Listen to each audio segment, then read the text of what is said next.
Welcome to the Shield Football Podcast. I'm your host, Fredo.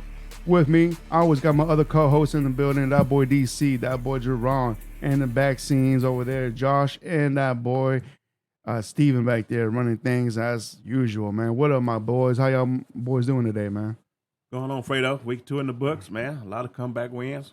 A lot of very exciting endings. Yeah, man. That's very true.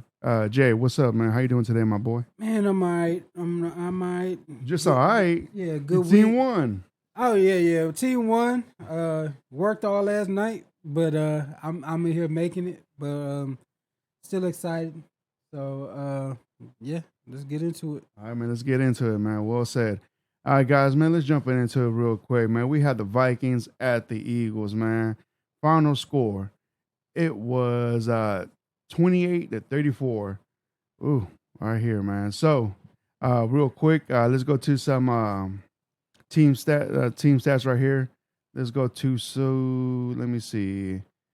All right, let's start off with Kirk Cousins, man. Kirk Cousins, he threw for 44 completed, 31, 364 yards and 4 touchdowns. Have a day, man, on fantasy at least. And then Madison, man, 8 carries for 28 yards. And top receiver was Justin Jefferson, man, 11 catches for 159 yards, man. Whew. Now let's go to the Eagles side of the ball. Passing, Jalen Hurts. He threw for 23, completed 18, 193 yards, 1 touchdown, 1 interception. Your top rusher was Swift. 28 carries, 175 yards, and 1 touchdown. Have a day, man. Now to the receiving side, Smith. He caught the ball 4 times, 131 yards, and 1 touchdown. Have a day, my boy. And some team stats, total yardage from the Vikings, man. 374 yards. Eagles, 430 turnovers. Vikings had 4. Eagles had 1. Time of possession, Eagles just killed it, man, with 39 yards. And then the Vikings with 20. That being said, DC, what are your thoughts on this game, man?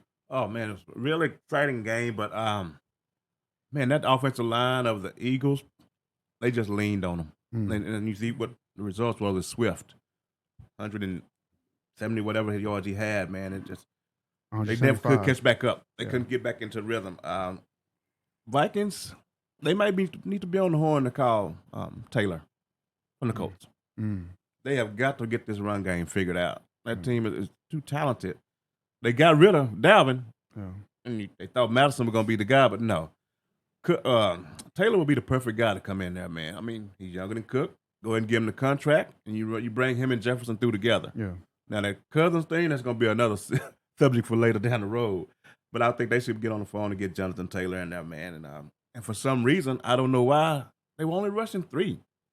I don't know why the Vikings, they rushed only 3 a lot. Sometimes they got close, but they really wasn't putting too much pressure on her like I thought they should have. And Devontae Smith, even though they were rushing 3, he was still getting open. Yeah, man. Like I was telling Jerron, he probably going to be their leading receiver this year, you know.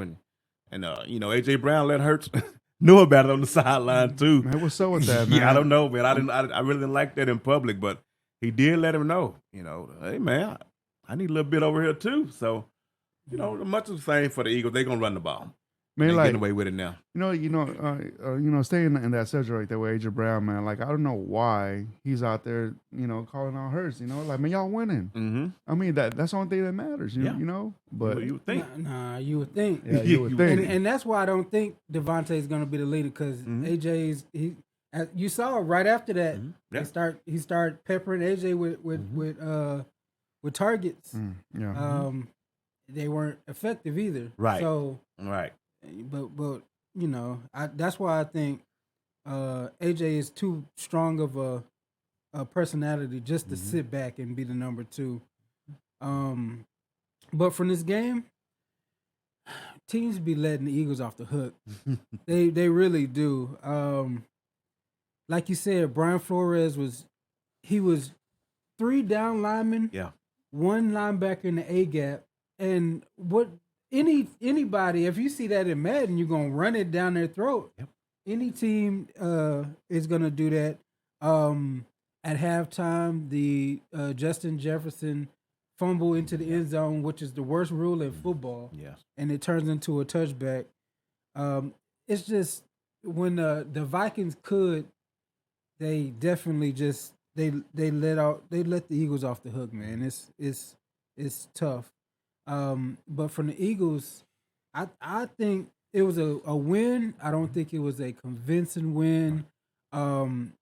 They let the defense let Kirk Cousins carve them up. The play call, the offensive play calling, it doesn't look the same as last year. No. They've got the only thing they got is they got that offensive line, they got the tush push, and they got Hurts using his legs. Other than that, the passing route concepts don't look anything like what Shane Steichen had last year. But they're 2-0. Yeah. Minnesota's 0-2, but I just feel like the Eagles were let off the hook, and it could have been a tougher day for the Eagles. Yeah. So all right. So you're saying that all right. When you say they're off the hook, you saying that teams don't give them too much credit, or they're not being like. So what do you mean by that? I'm saying teams play into the Eagles' game plan. It's like the Eagles have this game plan, and like we said, Brian Flores, the thin D line. Yeah, okay. So he's running it down your throat, and I understand you want to hold off the big play with AJ Brown and Devontae, but dude ran 175 yards. Yeah, and it seemed like there was no defensive lineman down. I know the defensive line for the Vikings isn't great, but at least let me get 8 in the box. Yeah, it looked like light boxes. It looked like they ran the same running play over and over. You didn't do any run steps to stop it. And then it's just missed opportunities. The Vikings had multiple fumbles. Yeah. How many turnovers did the Vikings end up having? 4. 4 turnovers, and they only lost by what, 6 points? Yeah. So the Vikings in that fourth quarter, they put up 14 points. Yeah. But throughout the whole game, man, Philly would just put in points after points, man. And at one time, Philly was up almost by three touchdowns. Yeah. You know, so and Hurts didn't look great. Yeah. He looked good enough to get what he had to get done, but I believe he had an interception. Yeah, he did. One interception. Yeah, it was a bad pick. I don't think he was as accurate. Like, if you look at this Jalen Hurts versus the Super Bowl Jalen Hurts, it's two different quarterbacks. He threw for 23 out of 18. So, you know, like, it wasn't, you know, he was only five missed throws, you know. But when he had to hit him, he did, though, man. Yeah, but I feel like for a second I was about to come back and be like, all right, we going back to running back, quarterback, Jalen Hurts? Yeah. But they brought it back. His running game was stout, though, man. 175 just from Swift alone, man. Yeah. You know, his running game was good. DC, go the ahead, offensive man. line with the saving grace. Yeah. There you go. The Eagles line allowed them to do what they want to do. There you go. It's a little rushing. Just turned out that, hey, this line is going to be run blocking the whole game, and it's working for us. Yeah. Now, there's going to be sometimes you play a team that up front, they're a lot stiffer. Yeah. You're going to have to go to rely on the passing game, which I think they have 2 receivers. They can go with anybody. Yeah. As far as you having 2 corners, being able to cover those 2 guys, it's going to be tough. And then with Goddard coming through the middle. So it's just the offensive line, man, is good, and it allows them to play how they want to play while they make these adjustments with the new OC and all that. So they hadn't played their best, and they still 2-0. That's the thing about it. Yeah, it's crazy. And total yardage and rushing just from the Philly side, 259, man. Yeah. Out of the comparison of Minnesota, only 28. Mm-hmm. That's sad, man. Mm-hmm. And so, good point right there. And then where's your defense out? If you ran that much, your defense is going to be dead. that much. You're getting run on that much. And then when the big play came, hey, they did it. They hit Devontae down the field. Yeah, absolutely. That's crazy. Yeah, boys, got any more on this one right here? Justin Jefferson breaking that record, man. Did you hear about that? He's the fastest to 5,000 yards, man. And the other name is who? I don't know who's second. Is Randy Moss. Randy Moss, yes. And he got more receiving yards than anybody in Chicago Bears history. any receiver. That's crazy. Already. In the history of the Bears, nobody has 5,000 receiving yards. That's crazy. That is. And the crazy part about that is Justin Jefferson on the LSU team was the distant two. Yes. So Jamar Chase was the one, and it comes out that Justin Jefferson is the guy compared to how Jamar Chase is. He's starting off slow this year, but Justin Jefferson is, even in this game, they couldn't stop him. He was a monster. Oh. Yeah. But let's go on to Indianapolis Colts at the Houston Texans. Final score is 31-20. Indianapolis won in Houston. They improved to 1-1, and Houston drops to 0-2. Anthony Richardson started out this game. He came out kind of hot, 6 of 10 passing, 56 yards, 2 touchdowns rushing, 3 carries, 35 yards. But he got hurt, and so we had to watch the Gardner Minshew game. Gardner Minshew, 19 of 23, 171 yards and 1 touchdown. C.J. Stroud on the other side, 30 of 47, 384 yards, 2 touchdowns. Rushing, Zach Moss, who looked pretty good, 18 carries, 88 yards, 1 touchdown. Damian Pierce, 15 carries, 31 yards, no touchdowns. Michael Pittman Jr., 8 receptions, 56 yards. Nico Collins for the Texans, 7 receptions, 146 yards, 1 touchdown. The Texans total yardage 389 yards, which is more than Colts. But they did have 1 turnover, which I think that cost them in the long run. Kraft, what you think about this Texans performance, or what you think about that Colts performance? First off, I'm out to backtrack on some of the stuff I said about Anthony Richardson. The dude turns out, I think he's going to be better than I thought he was. And it might be a blessing that he got hurt yesterday, because I don't know where that game was going if he'd have played the whole game. And another issue I got is the Texans defense, man, you putting Stroud in a situation to throw 47 times. Yeah. Stroud should never throw the ball 47 times. Yeah. So I don't know if it's a product of the defense not getting off the field or getting beat and putting them behind the 8 ball like that. But, man, eventually that's going to come back to haunt you. Young quarterback, he's already struggling to get rid of the ball. I see some throws yesterday where he's making some progress. He's doing okay. He's not playing bad, but he's just putting in some bad positions. Yeah. And part of that is the defense. Once you get behind, you can't stick with the game plan. Yeah. And the OC, Skronik, he's going to cut the playbook down. Yeah. He's got to do it. He's going to have to do it, man, to keep him safe throughout the year. And work on stuff that he's good at. Stop putting him in certain situations he ain't going to do that. Get that ball out of his hand. Because the longer you hold it, the better chance somebody hit him, and next thing you know, he's done for the year. Yeah.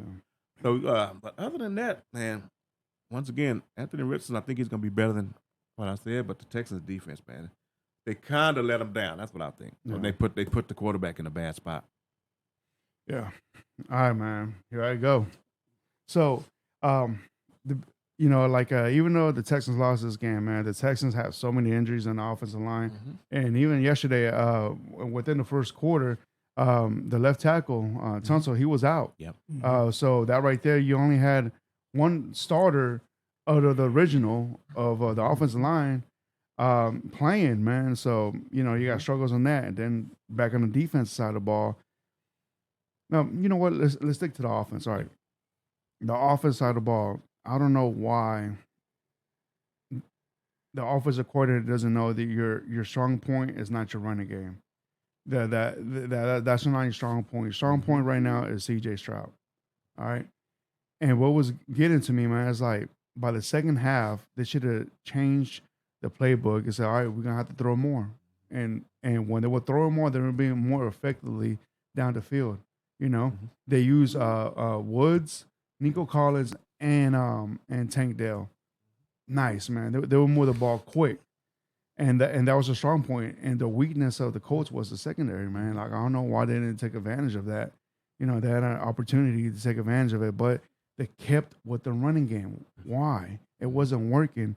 Obviously, the running game, you only had 58 rushing total yards. You know, that wasn't good right there. You know, I mean, I'm sorry, 52. And the Colts, they rushing, they had 126. You know, so the defense. Now I'm going to the Texans defense. They got banged up yesterday, man. Especially that front seven, man. Man, the and when like you said, DC, if Richardson went on, got hurt, concussed, it's like, hey man, like he would have 2 more on us, you know, guaranteed, man. Just they couldn't find a way to stop him. I thought he was gonna have 4 or 5 rushing touchdowns. Exactly. I can't lie. It just, man, and now their defense is banged up because Stingley got hurt, and already Petrie is hurt, and then Ward was out. Woods. So I was like, man, the secondary is already banged up, and this is only game week 2, and they're already banged up. So the only hope they got is really in the front seven. But yesterday they didn't look good at all, man. Now, that being said, man, D'Amico needs to get with his coaches and game plan to the ability of Stroud now, because you can't depend on the running game. Because everybody knows that you're going to try to run the ball and they want to identify themselves as a running team. Time of possession. Interesting right here, man. Texans had almost 35 minutes in time of possession. Yeah, that's nice and great when you're up. Right. But when you're falling behind, man, and you still following the running game throughout the whole game, man, come on, man. Time of possession does not win you games. Points do with the time of possession, man. So, yeah, Texans need to work on this ASAP, man. Jerome? I'm actually surprised. He threw 47 times, Fredo. Yeah. That's that. Yeah. And he threw 47 times. So what they're thinking is the run game is going to protect their young quarterback because he got 6 sacks. Yeah. He threw 47 times. I'm with you. The running game with that offensive line was terrible. Yeah. But that's the best way they could have got Stroud out the game. They do need to change up the type of runs that they running because that's definitely not working. And maybe throwing some screens some good screens because I mean, yes, the Colts secondary was trash. I'll be honest. I can't name. Can you name 2 Colts second? Like so. Name 1. So that's why it's like, all right. I see how Stroud and Tank and Nico went off, but that's not going to be every game. Okay. So they're going to have to establish a run game, and maybe more quick screens, maybe more running back screens. They got to do something because I've never seen an injury report this vast. Yeah. Like they had 15 people on their injury report. Their starting O-line was Josh Jones, Michael Dieter, Garrett Patterson, Shaq Mason, and George Fant. Shaq Mason's the only original one. That's crazy. And he did well. I'll give Stroud his props because he looked like a veteran. Yeah. He looked like a veteran quarterback, especially intermediate throws. He's not hitting a deep ball yet. It's because it's not Ohio State versus Michigan. He's not hitting a deep ball yet, but intermediately, when he has time, he's hitting those timing passes well. It's just they don't have a team around him, to be honest. Yeah. Nico, he took advantage of the zone, all the zone the coach was running, but if it's man-to-man, I don't know. If they have man quarters, I don't know if he does that. But the problem is the defense.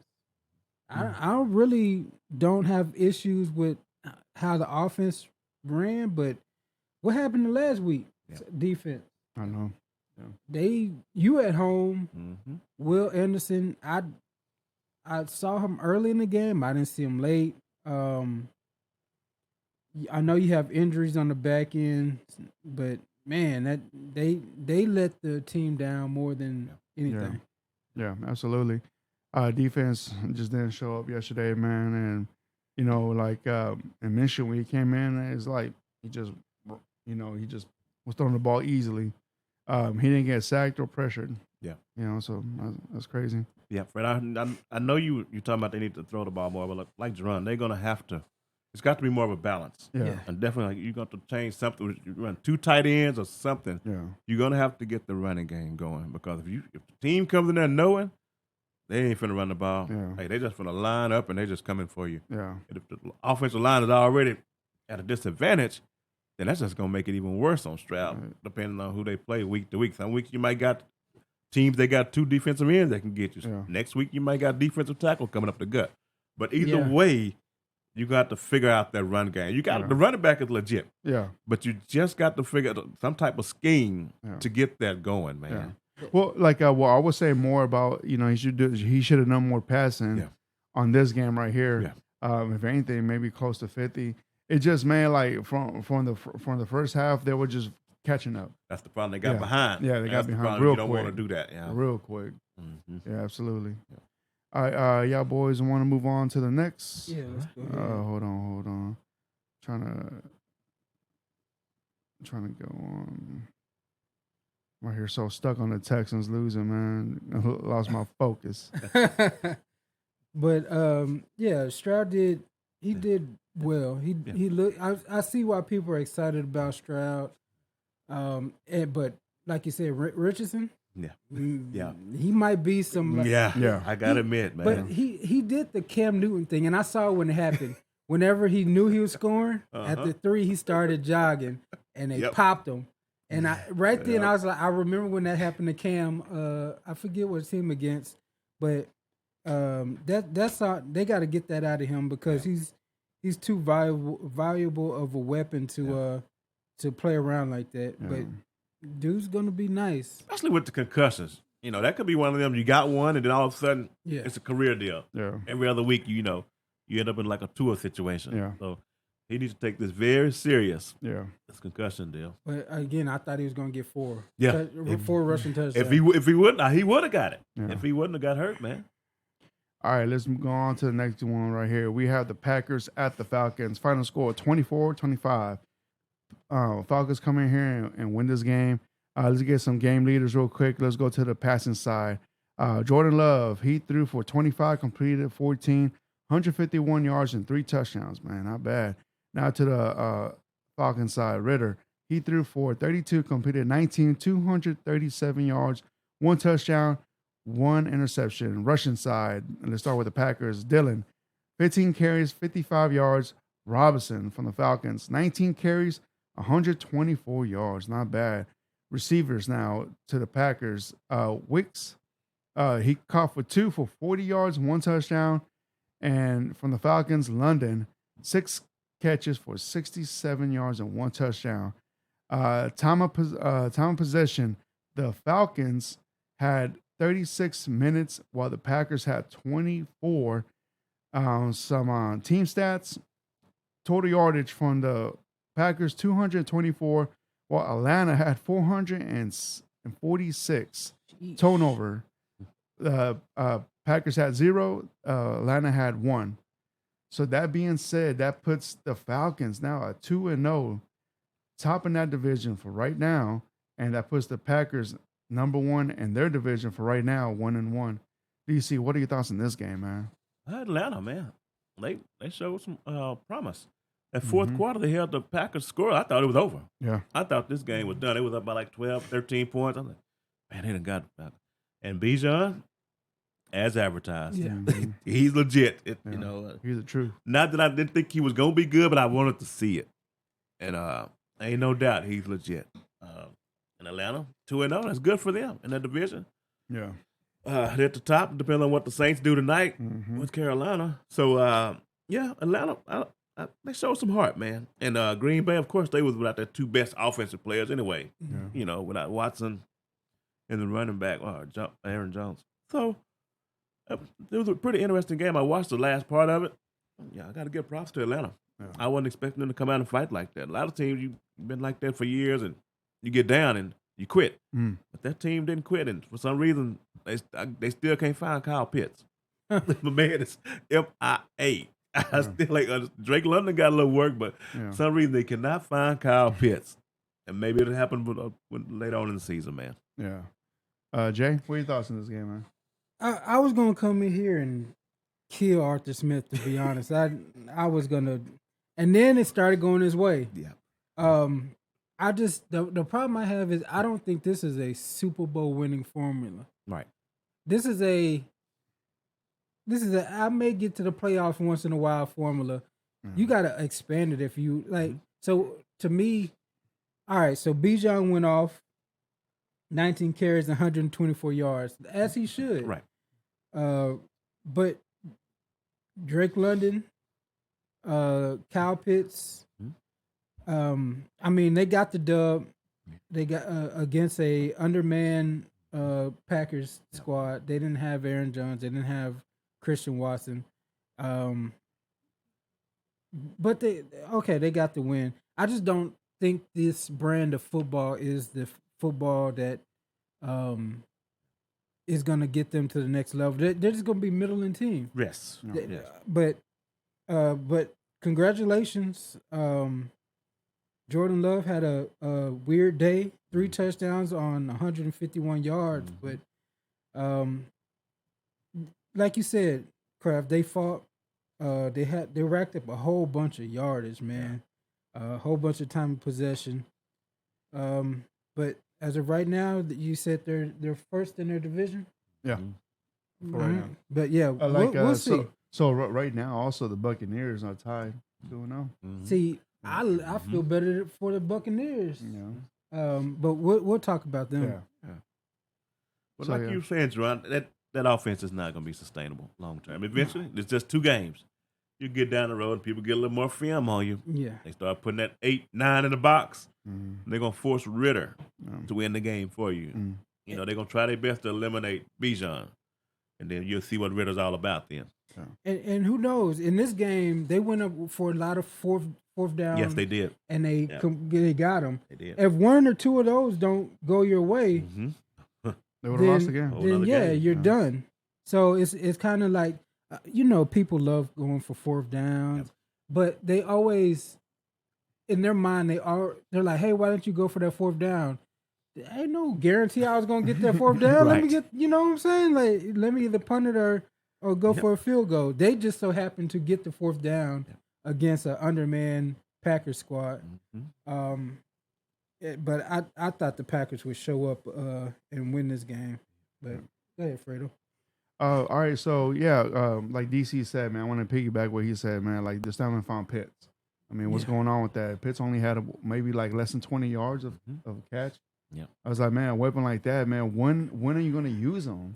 You know, Dez is trying to get him to Dallas. So I don't know, man, but like, it was a close win. Like, everything we all just said, man. That's you hit the nail in the coffin on that one. That's a close win, a lucky win. It is what it is, right? Yeah. I mean, a win is a win. A win's a win, but how many more of these games are you going to be like this? How many games are you really going to win like this format? Like Jerron said, right now with the division, everything's up there. You got 3 teams possibly for number 1 spot right now.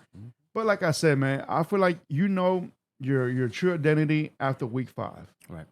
So so after that week 5, you know who's gonna be up there, man. You know what dogs or what teams are gonna be up there for the for the running game. Yeah, and I'm wondering about Pitts. What kind of guy is he? Is he one of those guys that eventually he's gonna come out and say something, or is he just gonna sit back and just let it happen? I'm waiting to see. I'm waiting on him to come out and you hear reports about him not being happy. You're the number 4 overall pick in the draft, man. That's crazy. That means something.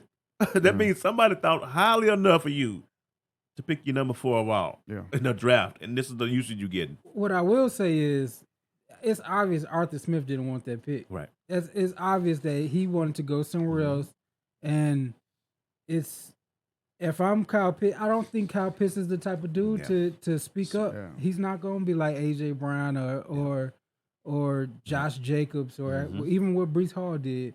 I don't think he needs to. Right.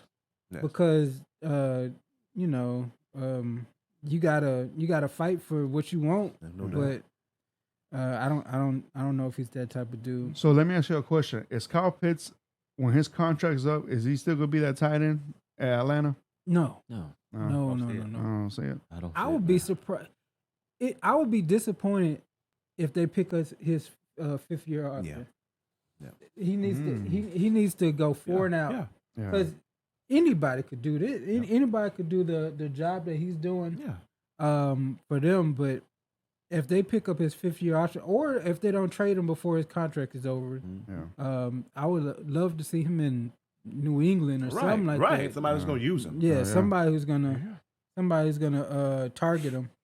Maybe Kelsey's replacement one day. Ooh, that'd be nasty. That would be nasty. All right, so next game we got the Las Vegas Raiders versus the Buffalo Bills. Final score is 10 for the Raiders, 38 for the Buffalo Bills.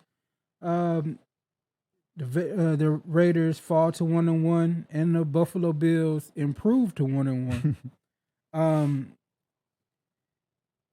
Josh Allen had a bounce back day, 31 of 37 passing, 274 yards, 3 touchdowns, versus Jimmy Garoppolo, who went 16 of 24. He had a hot start, but 185 yards, 1 touchdown, 2 interceptions.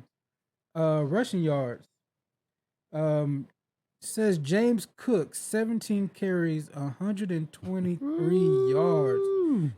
Man, that's a nice clip right there. He kind of went off. On mine, it's got Tucker for the Vegas Raiders. One carry for 34. I let me check that because Josh. That's right. Yeah. All right, so we're going to talk about Trey Tucker. Actually, we're not going to talk about Trey Tucker. Josh Jacobs, 9 carries, -2 yards. How's that possible? His long was 3 yards. He did get involved in the passing game, 5 receptions for 51 yards, but that's not your job, my boy. That your number one job is to tote that rock. Receiving yards. High for the Buffalo Bills is Gabe Davis, 6 receptions, 92 yards, 1 touchdown.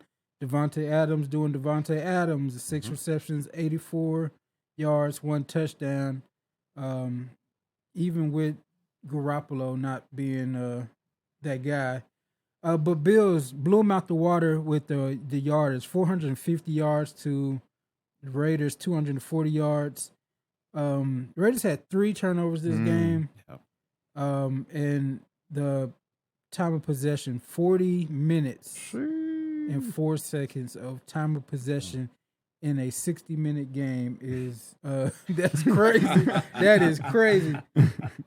Kraft, what you think about the bounce back for the Bills? Yeah, it was a get-right game for Josh Allen. Yeah. And, of course, the quarterback for the Raiders still trash. My goodness.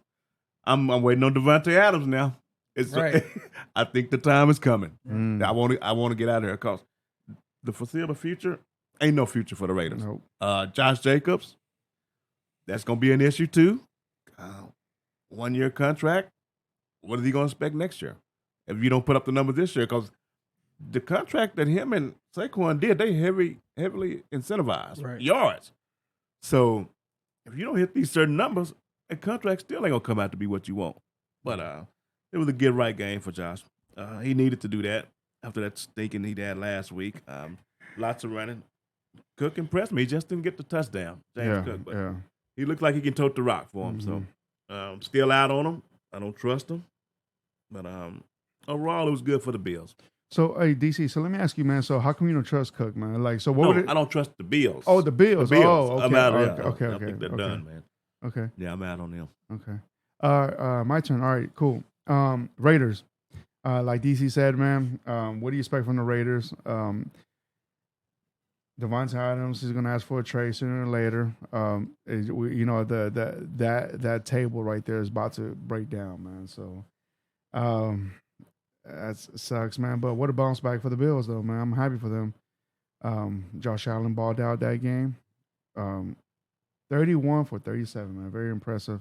QBR rating 124, man. Mm-hmm. 3 touchdowns, man. Not bad. He involved every receiver, man, from Diggs, Davids, to the tight end. God, I can't pronounce that name. Kincaid or Knox? Kincaid. Mm-hmm. Kincaid had 43 for 5 catches. Even James Cook, man, he caught 4 for 36 yards. So they were toking it, throwing it, running it, all that, man. Bills, just great performance, man, all the way around. Yeah, so it's a get right game for the Buffalo Bills. But I can't believe the Raiders chose this. Yeah, they weren't forced to get this Garoppolo situation. They chose to get this. If I'm Mark Davis, I'm ticked off. McDaniel, he's gonna have to go because there's no way you choose to downgrade your quarterback. But this is the boat they're in. 185 yards passing. 26.3 QBR for Garoppolo. No weapons. Josh Jacobs, the best rusher. Like we said, -2 yards. Devontae Adams, he's got to do it by himself. The roster looks like Hunter Renfrow, Austin Hooper, Michael Mayer, rookie. DeAndre Carter is like, these are the people getting targets in this offense. It's time for the Raiders to think about Caleb.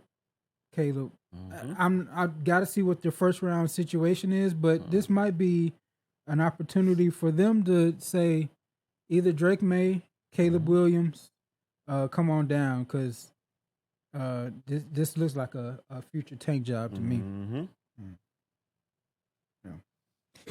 Yeah, boys got any more? Yeah. I ain't. No? Go ahead. Buffalo. We're not gonna we wasn't here for the Monday night. We're not finna sweep that under the rug. Yeah.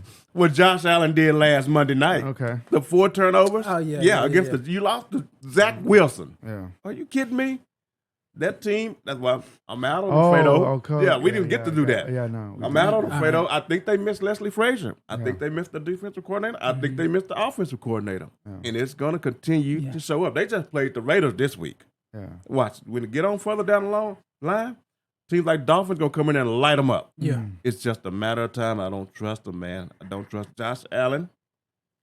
Just been Dak. Any of the other quarterbacks, they've been headlining. Turnover. Yep. And this guy right here, he gets swept under the rug a lot. It just so happened to be on a Monday night, and it was under a microscope, so people start to finally talk about it a little bit on Tuesday. But now it's out there. You can't trust him, man. You can't trust him, man. He's Jekyll and Hyde. I think he's a bad quarterback, but when the big moments come, man, you get a little nervous with him. And I ain't gonna let him make it, man. I can't do it. I'm glad you brought that up, Kraft, because you damn right. After the performance he did Monday against a legit good defense, but he hurt his team over and over and over. And again, I'm glad you brought that up because he's skating. Yeah. They talked about it on Tuesday, and I want to see a narrative.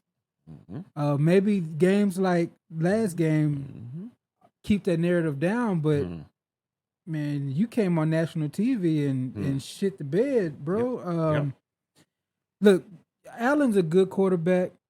He needs to be. He's a wild horse. He needs to be wrangled in. So Dayball had him reined in, short passes, quick passes. Monday night he went full. Hey, let's go, greatest show on turf. I'm throwing it 60 yards no matter what. Double coverage, be damned. So, we didn't get a chance to talk about that game, but look, he's 1-1 now. I don't think they have the best team in the division. And we'll see where it goes from here. But yeah, I'm glad you brought that up because nobody else was criticizing them. Yeah, totally forgot about that right there, man. Yeah. about that Monday night game. Now that also Aaron Rodgers is out possibly for the whole season. They're saying that there might be a chance him to make it for the Super Bowl. It ain't gonna matter. Well, they'd be out of contention by then. Man, yep. Yeah, I don't believe that just him gonna make the playoffs this year. All right, y'all boys, want to move on to the next game? Yeah, let's do it. All right.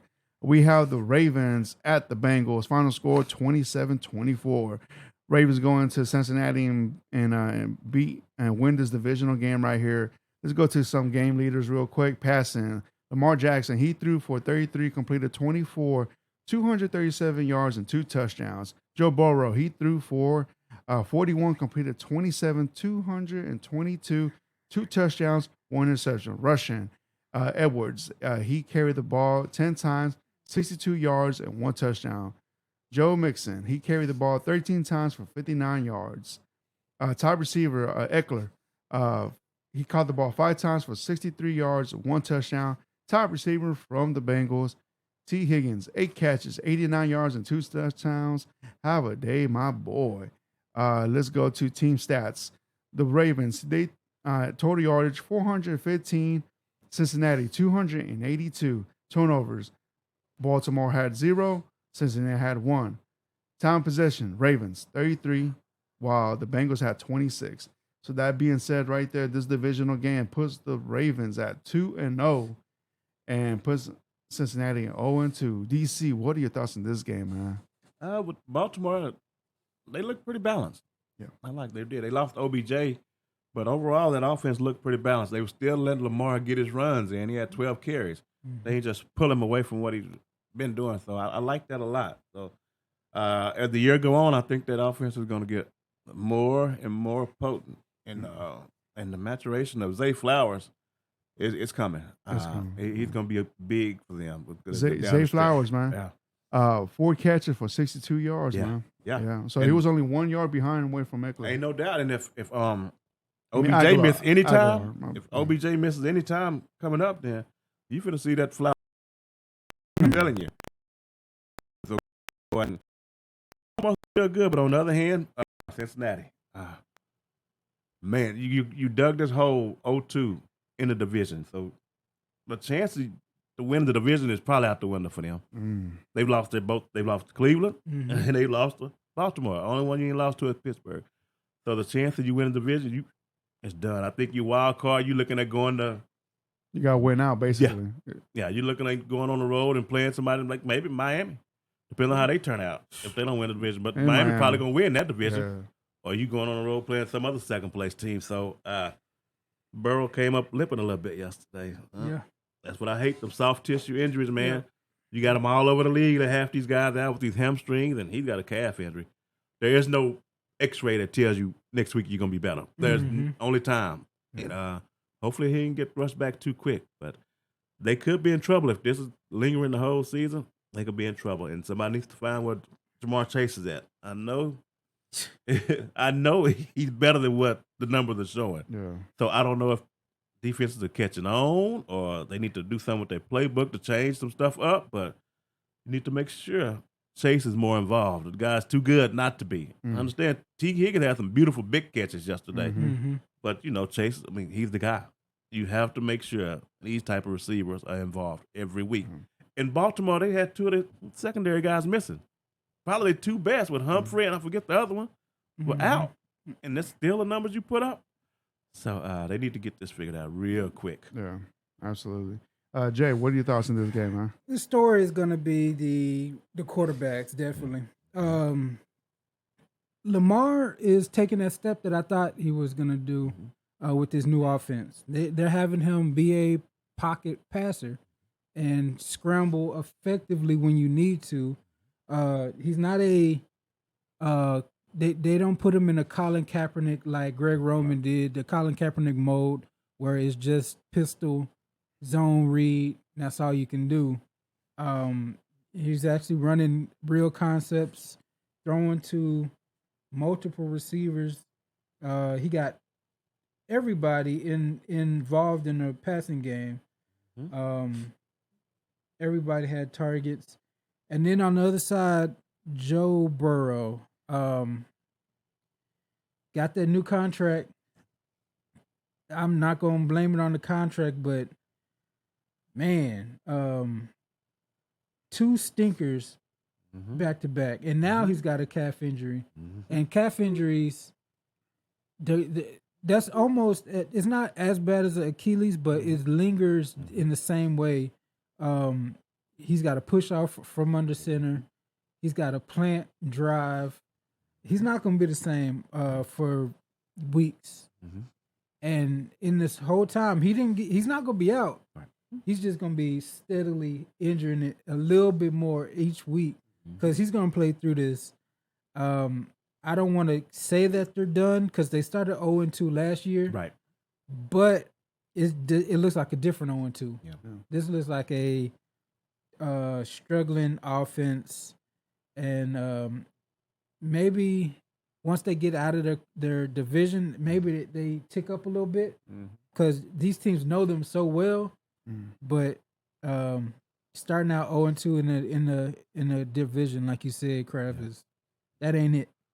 So let me ask y'all boys this question: is this the same injury that he suffered during training camp? Yes. So basically that right there, like they know that he's going to be hurt basically throughout the whole season because this is not going to go away within a day or two. Right. So this right here is going to determine their season, and obviously it's showing already. DC, you said it 0-2 already within the division. So Burrow's basically done for the year. Might as well take him out, call somebody for a backup to start for the Bengals because if you're going to jeopardize this man's career, you might just jeopardize next season as well. No, they ain't going to look. He signed the largest contract. I understand. He is going to play. He himself is competitive enough to force himself to play. I get that. But like you said, that offensive line ain't nothing crazy. They don't have a great offensive line, so there's the chance of serious injury is high right now. Absolutely. And like, all right, can you see the Bengals lose the next 2 games? Who they got? Let me see. I didn't want to go into depth to this, but we are. All right, so the next up is Titans and Cardinals. There's a possibility they might even lose to the Cardinals. For the Bengals. For the Bengals? Yeah. Look, the Bengals have the Rams, right? Oh, yeah, I'm sorry. The Rams and Titans. So those next 2 games, I can easily see them lose that. Those are going to be fist fights. Exactly. So after those 2 games, do you see the Bengals calling another team for a backup? No, they're going to go with what they got. They're going to try to live with it, manage it. They're just going to hope he can manage that's the all they're going to have to. That's all they can do is manage That's it. a risk right there, man. Are you okay? But they're in a particular year. They can't throw the towel in. No. They cannot. When you're on a year where T. Higgins is on his last year of the contract, you don't know if you're going to keep him the whole year or move him. Depends on what the team is looking like. Yeah. So Tyler Boyd, same thing. Tyler Boyd, same thing. So very particular year for them. And with Jamar Chase contract on the horizon, and T. Higgins T. Higgins is out the door. Yeah. There's no way I don't think they could keep him with what they just gave Burrow. No. Yeah. They have to focus. And then Chase. They have to focus on Chase. Yeah. Mixon already took the pay cut. Yep. So next he's going to be gone, I think. To me, these next 2 games are going to determine the window of the Bengals right here, and the way it's looking with Burrow, that's it, man. It's done. It's crazy. Looking to the future, like you're talking about, Kraft. They could be in a teardown, total teardown. This like that. They already spent $100 million on the offensive line. That ain't helping. They already gave him the largest contract. And then you got to pay Chase, got to pay Higgins, got to pay Boyd. Mixon is already in and out the door. That I thought he was going to get cut this year. Yeah. Once they started cutting Zeke and DeAndre Swift got traded, I thought he was going to be out the door. Yeah. So it's going to be a new look for the next couple years. And it's kind of crazy that this is the year that he gets injured. Yep. This is kind of like the make or break. This was the last little shot at it. This was they were in the same situation as the Bills in a lot of ways, but that's tough. Yeah. I hope he bounces back. I like Joe Burrow. Yeah, me too. Yeah, because and Joe, I like Joe Burrow, but I want to see if he can bring receivers in there and make receivers better. Yeah. You see other guys, they can uplift receivers. Yeah. He just got quality receivers. He's good, but he's got legit receivers. I want to see him go get that third rounder in the draft and bring him up. Yeah. Kind of like what Lamar's about to do with Flowers. I want to see him do something like that, man. Go get a receiver. That's not the big name like Chase and Higgins. Higgins was brought in to be the one. Yep. And it just Chase fell in his lap because it was his teammate. Yep. So I wanted to go out and get some different receivers, man, and then up his game to improve those receivers. See if he can improve receivers just from the quarterback position. Yeah, great point, DC. Last thing I got, T. Higgins, future Texan. That'd be nice. There you go. Why not make it? You got the money. Why not make it right now? They got the money. He would be a perfect number one for a young quarterback, and I think it's too good of a meld. Go ahead and send them a pick and let him be the number one. So let's go to the Seattle at Detroit.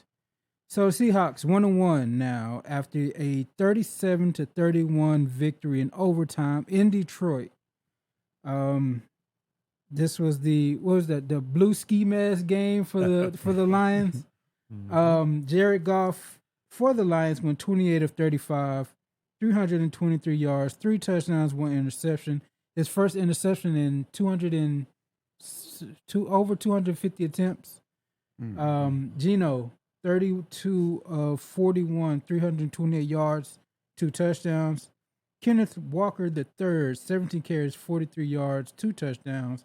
David Montgomery, 16 carries, 67 yards, and a touchdown. He went out with a thigh injury. DK Metcalf, 6 receptions, 75 yards. And Amon-Ra St. Brown, 6 receptions, 102 yards. He just keeps doing this thing. Lions outgained the Seahawks 418-393, but the Lions had 3 turnovers, 2-0. That'll do it. That's the one thing. Whenever you see a comeback like that, it's usually because of turnovers. So, what y'all think about this overtime win for the Seattle Seahawks? You hit it on the head with the turnovers. Yeah. He hit it right in the spot. And Geno played a clean game. No turnovers, 300-something yards. He redeemed himself from last week when he had people questioning him. Well, I was one of them. But they turned out a lot better this week. And the Lions, I don't know what happened to their defense. They looked okay last week. Aiden Hutchinson, man, he was a beast last week. And then this week, he didn't seem to be as active as he was. I don't know if they were game planning. The Seahawks was game planning for that, but he didn't look as good as he did last week. And I'm wondering what was going on with that. And of course, like you said, Monroe going to Monroe. Yeah. I know they can't wait to get Jameson back, Williams. Yeah. Eventually from his suspension, so the offense going to look a little bit better if they, continue to move on and don't fall too far behind.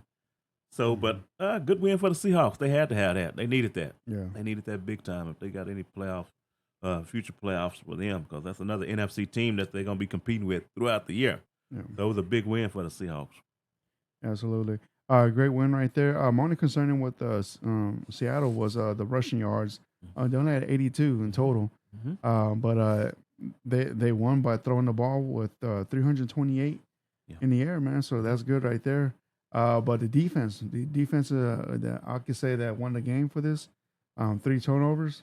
Yeah, that's pretty good right there. The Lions, man. I guess they were riding that high horse for the Kansas City game. Yeah. But yeah, man. But they were right there. They were right there. A very competitive game. It just the turnovers, man. Yeah. Bring that down. Possibly, maybe 1 turnover, but 0 would be perfect. If it wasn't for the turnovers, they would have won the game. Absolutely. Jay, what are your thoughts, man? Yeah.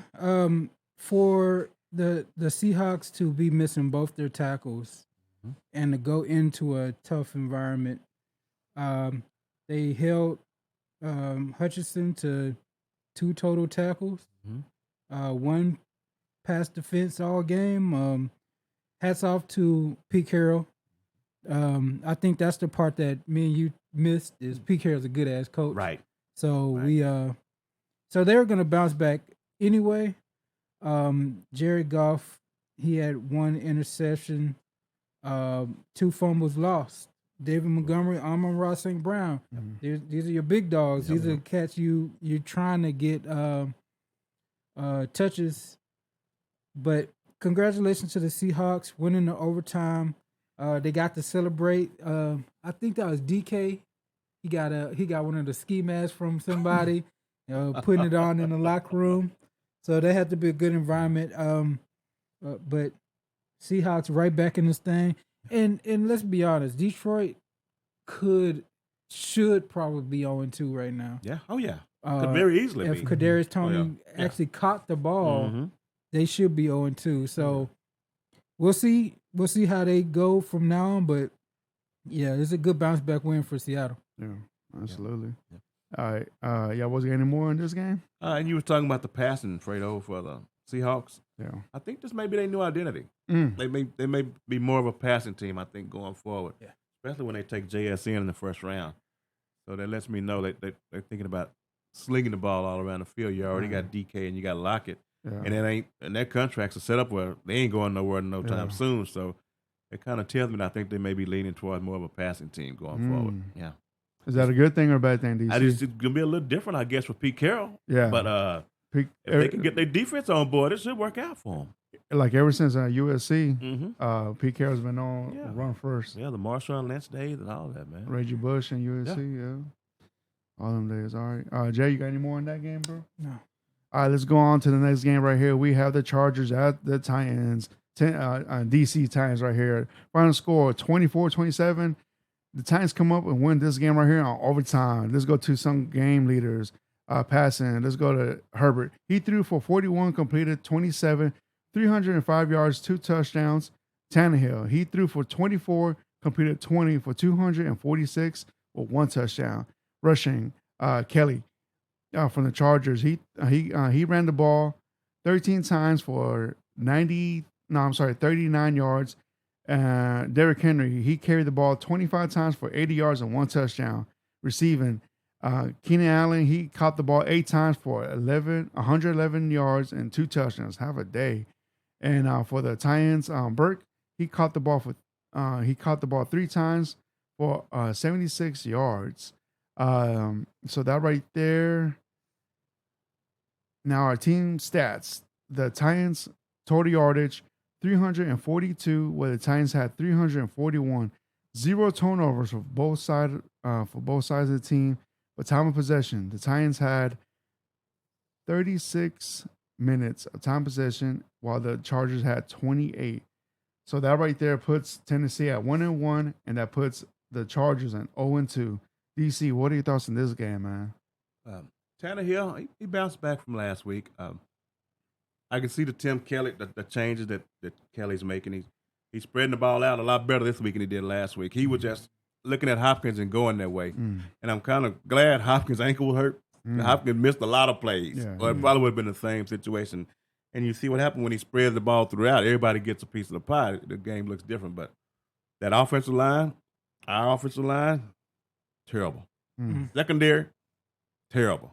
Like when I said last week when we were getting ready for this game, if you play daily fantasy, put Herbert in your lineup. And Keenan Allen lit us up. I'm watching he was by himself a lot of times. Just wild. I'm like, what is this, 7-on-7?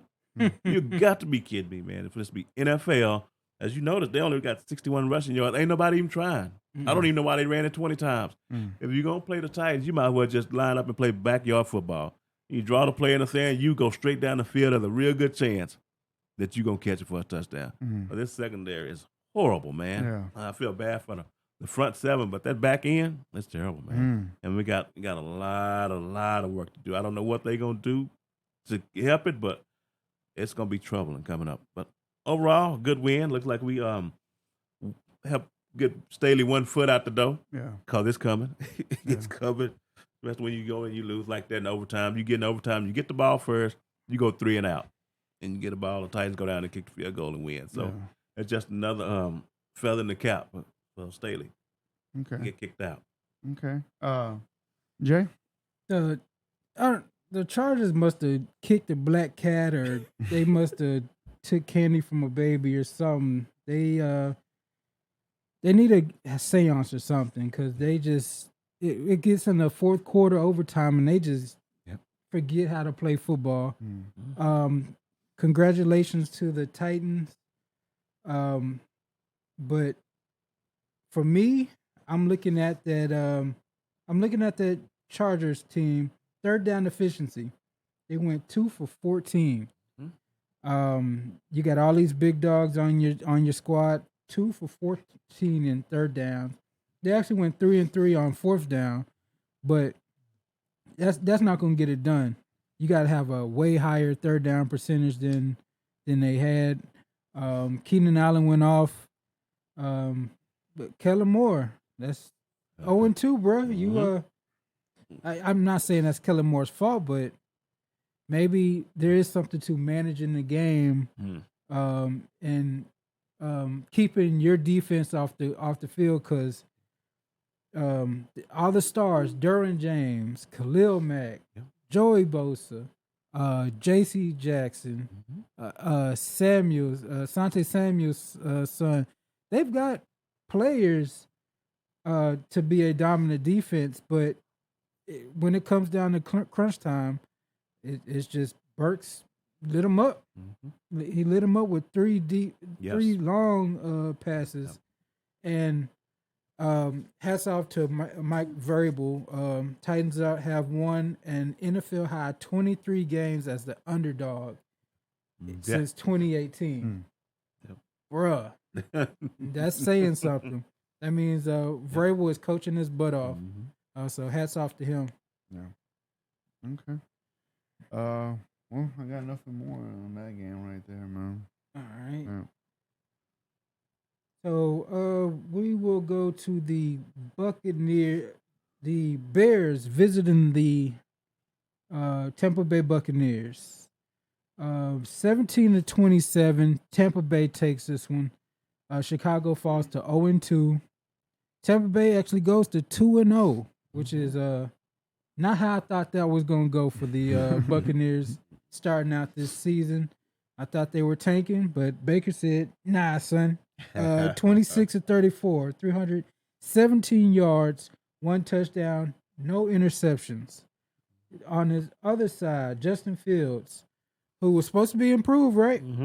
16 of 29, 211 yards, 1 touchdown, 2 interceptions, 1 being a pick six. Khalil Herbert, 7 carries, 35 yards for Chicago. Rashid White, 17 carries, 73 yards, 1 touchdown. Nice day for him. DJ Moore, prize acquisition for the Chicago Bears. 6 receptions, 104 yards. At least they targeted him. At least they got him the ball. But Mike Evans, man, just 2 weeks in a row where he looked like young Mike Evans. 6 receptions, 171 yards, and a touchdown. They should have paid him. They should have gave that man his money, because he is pissed off and he's playing like it right now. He's just putting out film for the next team. Oh yeah. Somebody's gonna make him a happy man. The Buccaneers killed them with total yardage, 437 yards. To the Bears, 236 yards, 19 first downs, 0 turnovers for the Buccaneers, 2 crucial turnovers for the Chicago Bears. Tampa Bay, man, that's it looks like they're not going out without fighting. Baker's fighting for his life. Kraft, what you got on this game? Oh yeah, Fields. Yeah, man. I watched about the last fourth quarter of this, and it looked similar to Stroud.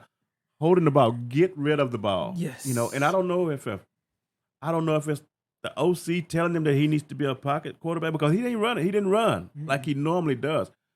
These guys, you got to move them along in the offense that works for them.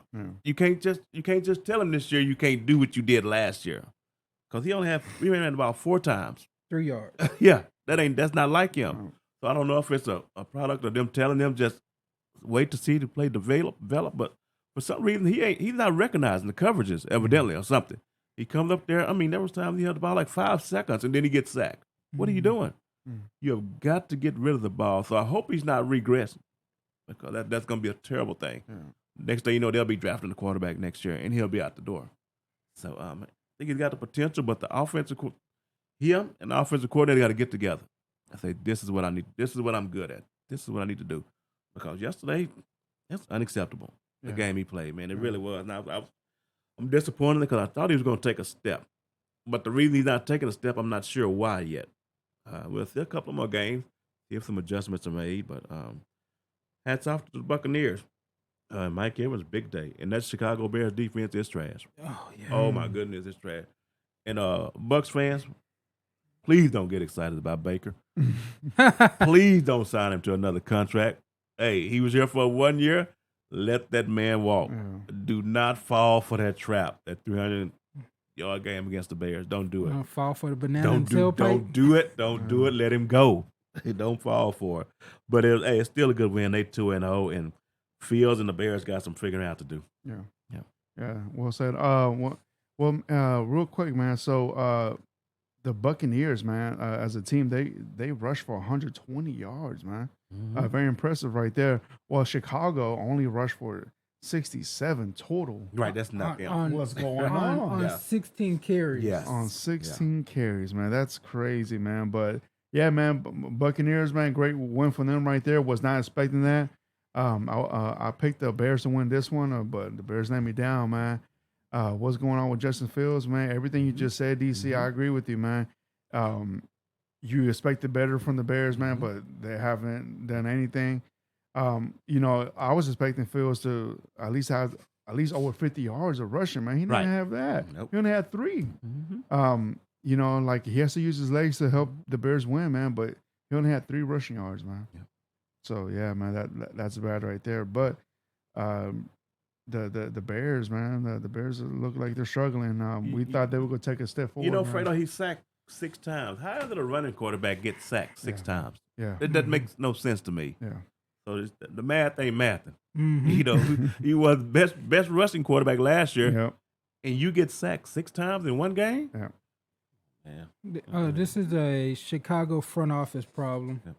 Yeah. If you look at the opportunities the Bears had this offseason, they messed them all up. Mm-hmm. They ended up with the number 1 pick. Mm-hmm. You had Richardson, Stroud. You had Bryce. He came out. All right, so you trade back. You get some future stuff to some picks for the future. Then you have an opportunity to get Jalen Carter. Mm-hmm. You pass on Jalen Carter. Mm-hmm. So the 2 things that are messing with you, your defense, trash. Yep. Your quarterback's playing trash. You had an opportunity to upgrade this offseason. Chose not to. Your offensive game plan, 16 carries, bro? 16 carries. Not going to do it. Khalil Herbert, 7 carries. Justin Fields, 4 carries. These are supposed to be the ones who are your big play opportunities. So you're not even playing your game right. Right. DJ Moore, he showed up.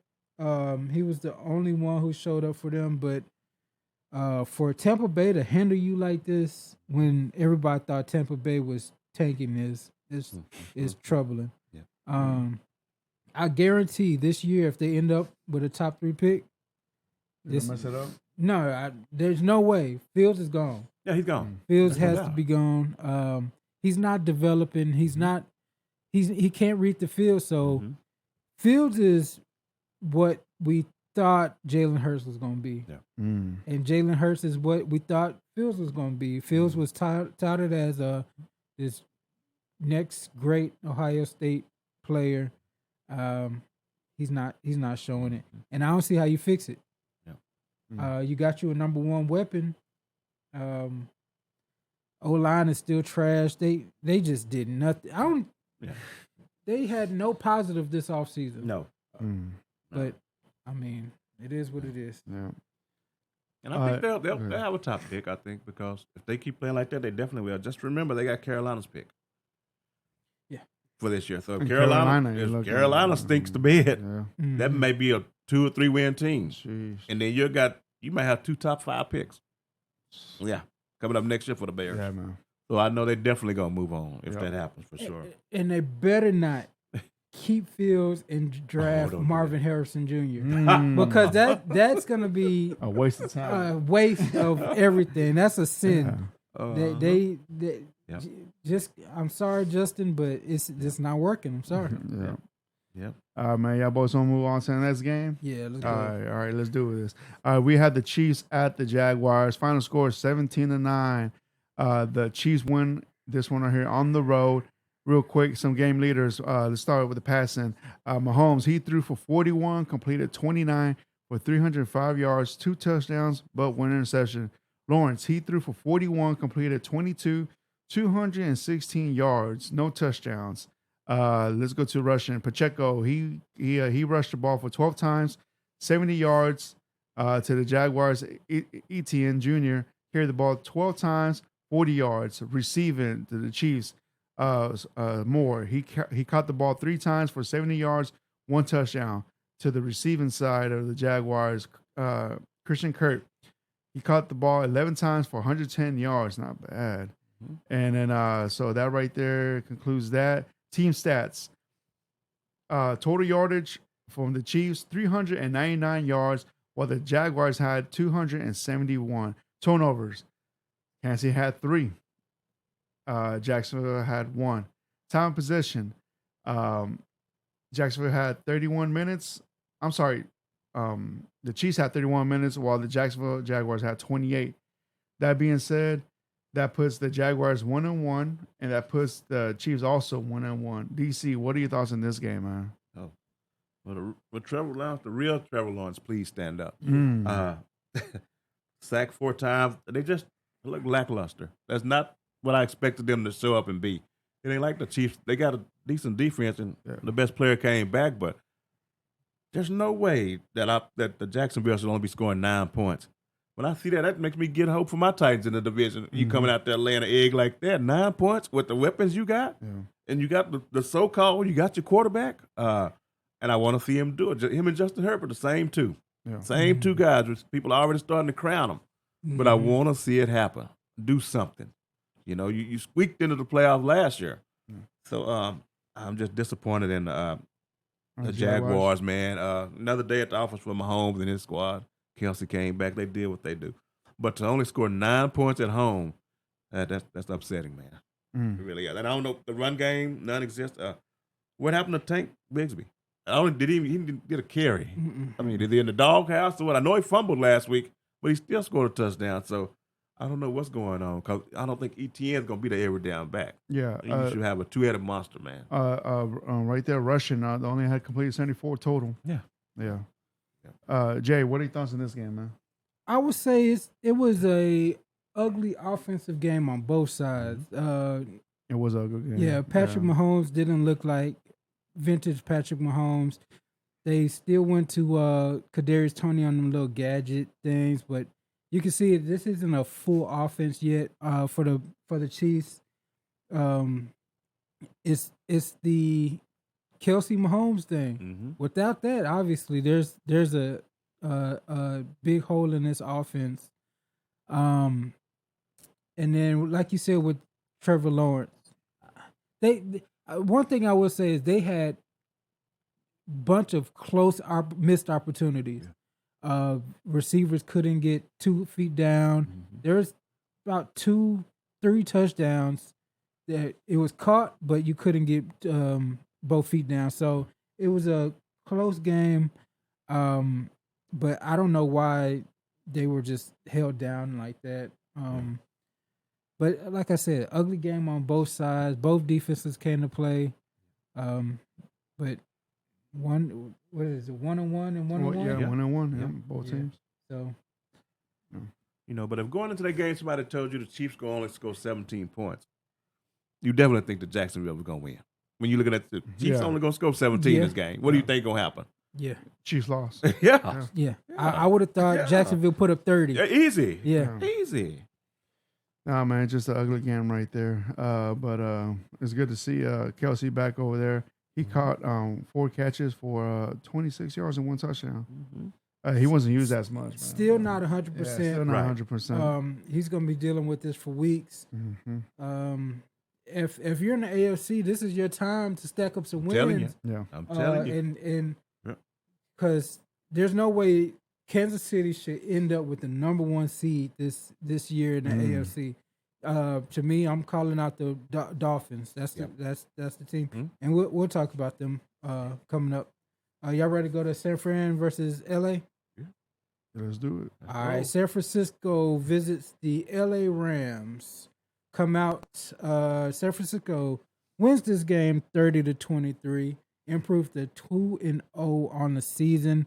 The Rams fall to 1-1.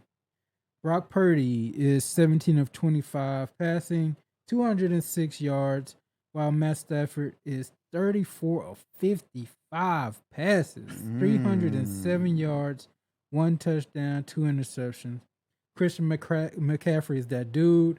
He is 20 carries, 116 yards, 1 touchdown. Seems like that's every week line stat for him. Kyron Williams, 14 carries, 52 yards, and a touchdown. Had another touchdown receiving. Also, Deebo Samuel, 6 receptions, 63 yards. And Puka Nacua, 15 receptions, 147 yards. That's the guy. Let me say it again. 15 receptions for a 5th-round rookie, 147 yards. Looking like Cooper Kupp was actually in his jersey. The Rams, 2 turnovers. That's the game right there. You don't force a turnover, you give up 2 turnovers. You can't do that against the 49ers. They actually outgained the 49ers. And Purdy really didn't have to do much. He leaned on his defense and McCaffrey. Kraft, what you got for this? Just like that. The Rams let him off, man. Yeah. I was watching that score at the bottom of the screen. I'm like, man, the Rams is still in there. And Matthew Stafford, he looked like old Matthew Stafford with the interceptions, the big yards, and the untimely turnovers. Yep. Like, they had them. They had the 49ers on the rope, man. And it makes me think, man, if the Rams can put you on the rope with a subpar defense, I don't know what you go. When you roll into Dallas, things might look a little different. Look a little different from a defensive standpoint for the Rams defense versus the Cowboys.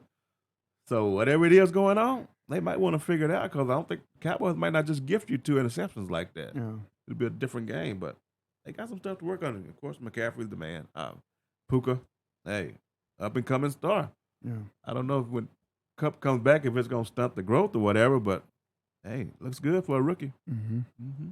Well, this right here, man, close divisional game right here. Like you said, DC, the Rams look like they had a chance to take over this game and win it. But the Niners, man, the Niners just look like they're on a mission this year, prove people wrong. And Christian McCaffrey, outstanding performance this game. 20 carries for 116 yards and 1 touchdown. Boy. And then top of that, also, he caught the ball 3 times for 20 yards. I mean, not bad, man. So he does his part everywhere. And the defense, looked pretty solid. They made the Rams pass literally the whole game because the total yardage and rushing, they only had 89. And so, yeah, man, so great win right there. Great divisional face-off right here with the Rams and 49ers, man. But 49ers is just a better team right now overall, man. But, yeah. And also Puka Nunca, that's how you pronounce it, right? Nacua. Hey, man, this guy just blew me real quick, man. Yeah. So 15 catches for 147 yards. Sheesh.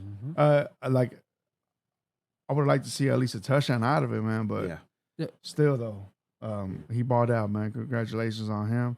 But yeah, man, Rams, they need a lot of help, man.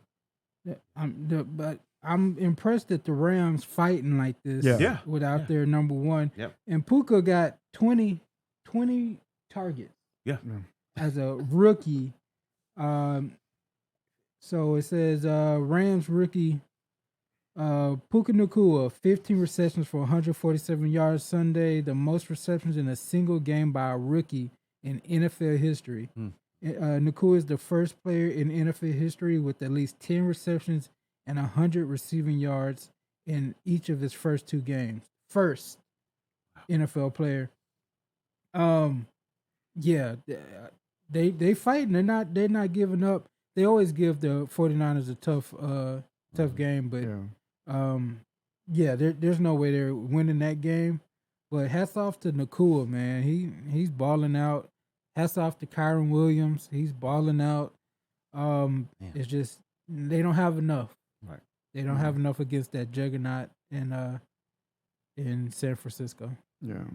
And another thing about this game is Cam Akers was deactivated. Oh. He didn't even suit up this game. Yeah.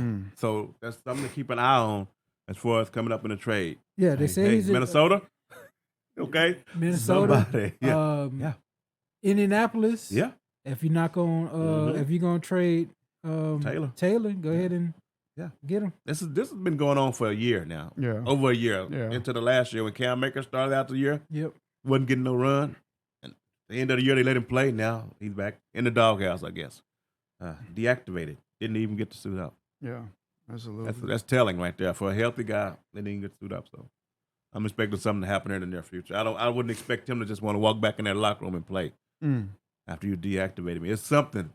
Something must transpire. Yeah. And say, hey, you can't play today. Yeah. You're good, but you can't play. So he must have hit on Sean McVay's girl or something ain't right. Yeah. Must have been done something. All right. Yeah, boys, ready in the next game? Yeah. We're going to talk about the Cowboys. The Jets at the Cowboys. Final score 10-30, man. Cowboys win this one easy, man. Let's go to some game leaders passing. Let's start off with the Jets. Wilson, he threw for 27, completed 12, 170 yards, 1 touchdown, 3 interceptions. Prescott, he threw for 38, completed 31 with 255 yards with 2 touchdowns. How a day, man. Rushing, top rusher was also Wilson for 5 carries, 36 yards. And your top rusher from the Cowboys was Pollard with 25 carries with 72 yards. Top receivers from the Jets, Wilson, 2 catches for 83 yards and 1 touchdown. And your top receiver from the Cowboys was CeeDee Lamb for 11 catches, 143 yards, man. Have a day, my boy. And for some team stats, total yardage, the Jets had 215, while the Cowboys had 382 turnovers. The Jets had 4, Cowboys had 0. And time of possession, the Jets only had 17 minutes, while the Cowboys had 42. That right there is not going to help you win the games. But that being said right there, that puts the Cowboys in 2-0 in that division, tied up 3 spots right there. And then the Jets, now they move up. They're at 1-1 at that division. DC, what are your thoughts on this game, my boy? Jets, they ran into a buzzsaw, what they done. It's double-edged sword for them. Yeah. Wilson ain't going to get it done. The team about to fall apart because they know how talented they are. But it's just that one spot. When I see these teams, when one look in the mirror, they should see the other, the way I look at the Cowboys and the Jets. Yeah. That one position, that quarterback position is going to be huge for both of these teams. And, of course, Dak, hey, nice day. Nice day. He started out like 13 or 13, man. And your boy, CeeDee Lamb was wearing Reed out. Yep. He was wearing him out. There's nothing he could do about it either. And I was enjoying. I was hoping to see when I watched the first half. I was like, man, I want to see Sauce, but Sauce don't change sides. No. That's what the whole thing is. But he was wearing Reed out. No matter what they did, a little bit of help here, a little bit of help there. CeeDee Lamb was wearing him out, man, and the future's bright for him. And 2 bright receivers with Wilson. He had a big play. It's official. He's quarterback proof. I'm gonna go and say it now. No matter who he play with, Garrett Wilson, he's gonna be one of those guys in the future, man. And it's just sad that the Jets are in this position, and ain't nothing they can do about it. Yeah. They just gave Rodgers this 2 years all this money, and ain't nothing they can do about it. But that Cowboys defense is gonna be something to deal with coming in the near future, man. Those guys, they relentless. Parsons, I don't know what you can. I don't know what to do. I don't know what you're gonna be able to do to stop that man when he coming off that edge. That you're gonna have to get a fullback and a tailback to chip him, Because I'm telling you, he's coming, and I ain't seen nothing that's going to stop it yet. 2 sacks, 3 tackles for loss, and 4 QB hits. Yeah. And that is the truth. Fumble. Yeah. And a forced fumble. Dude's a beast, man. Yep. Tell you. Hey, Jay, tell us how you feel about this boring-ass game, man. Anytime I'm watching the Cowboys game and I yawn, it's a good day. Because I get so stressed out with the Cowboys watching their game. That's anxiety inducing right there. So I watched this game twice. I watched the whole game first time through. Then I just watched the offense because that's make or break for us. And what I took away is this is perfect system for Dak. Yep. For years, we've been having the Air Coryell system dating all the way back to Jason Garrett, and that's 11 years straight of the Air Coryell, and that system is everything's deep until it isn't. So they just want to do verticals. All the verticals turn into comebacks or stops or in routes. This system is 1-2 check down, and it limits Dak from holding the ball, trying to be Tom Brady, and it's perfect because everybody else. So people are gonna start being like, oh, he's just check down guy. If you look at San Francisco, that's the same system. Take what the defense gives you. Yeah, you look at Houston, they're gonna run the same system, West Coast system. You look at Miami, they run a hyper futurized version of this system. So let Dak come in and, like you said, start off 13 for 13. Limited holding the ball. Yep. His footwork was great. His reads were great. He had one mess up where Sauce could have got him. Other than that, he was on point. Limit the negative plays. Right. When we had Kellen Moore, he had a tendency to second and short. Let's run a reverse for no reason. What? Why are we running a reverse? Like, let's go ahead and with McCarthy calling the plays, run a slant flat on second. That's fine. I'll check it down. Give me a easy reception. Like read Tony Pollard's receiving stats also. Tony Pollard? Pollard's receiving stats. Receiving stats. He is at 7 catches for 37 yards. Look, that's all you need. He's 7 receptions. He had 25 carries. Pollard is showing that he can be that guy. Dak managed the game, made a play when he needed to. I like what I'm seeing. I'm seeing bunch formations. I'm seeing quick stuff. I'm seeing power runs. Look, I can't complain. We needed a new offensive system for years. I'm happy that it's showing up. And I've been telling people for a while, this ain't gonna be the same system. We're not having CD running options, which messed us up. Like half of Dak's interceptions last year was off the receiver's hands. The other half was him and CD not being on him or the receiver not being on the same wavelength. Middle of the field closed. They would read it 2 different ways, and that would be a interception. So I'm happy that's a new system, and Dak is showing like efficient Dak, first year Dak, and against a legit defense. Like people gonna say Zach Wilson this, Zach Wilson that. The Jets have a 49ers esque defense that is tough to deal with. So that was the first test for the offense. Next 2 weeks we go to San Fran. Okay. That was a great win for y'all right there. Like I said, it was a boring game for me. I was just, like by the time I got home, I was like, man, like we knew coming into this week when Rodgers got hurt, we knew that's it, man. The Jets are pretty much over. But before that, Jay, let me ask you a question, man. Like, did you think this game would have been different if Rodgers would have played in it? Definitely. Yeah. I think it would have been for them. It would have been death by 1,000 cuts. Rodgers wasn't going to hold the ball. Yeah. It was going to. Garrett Wilson would have had.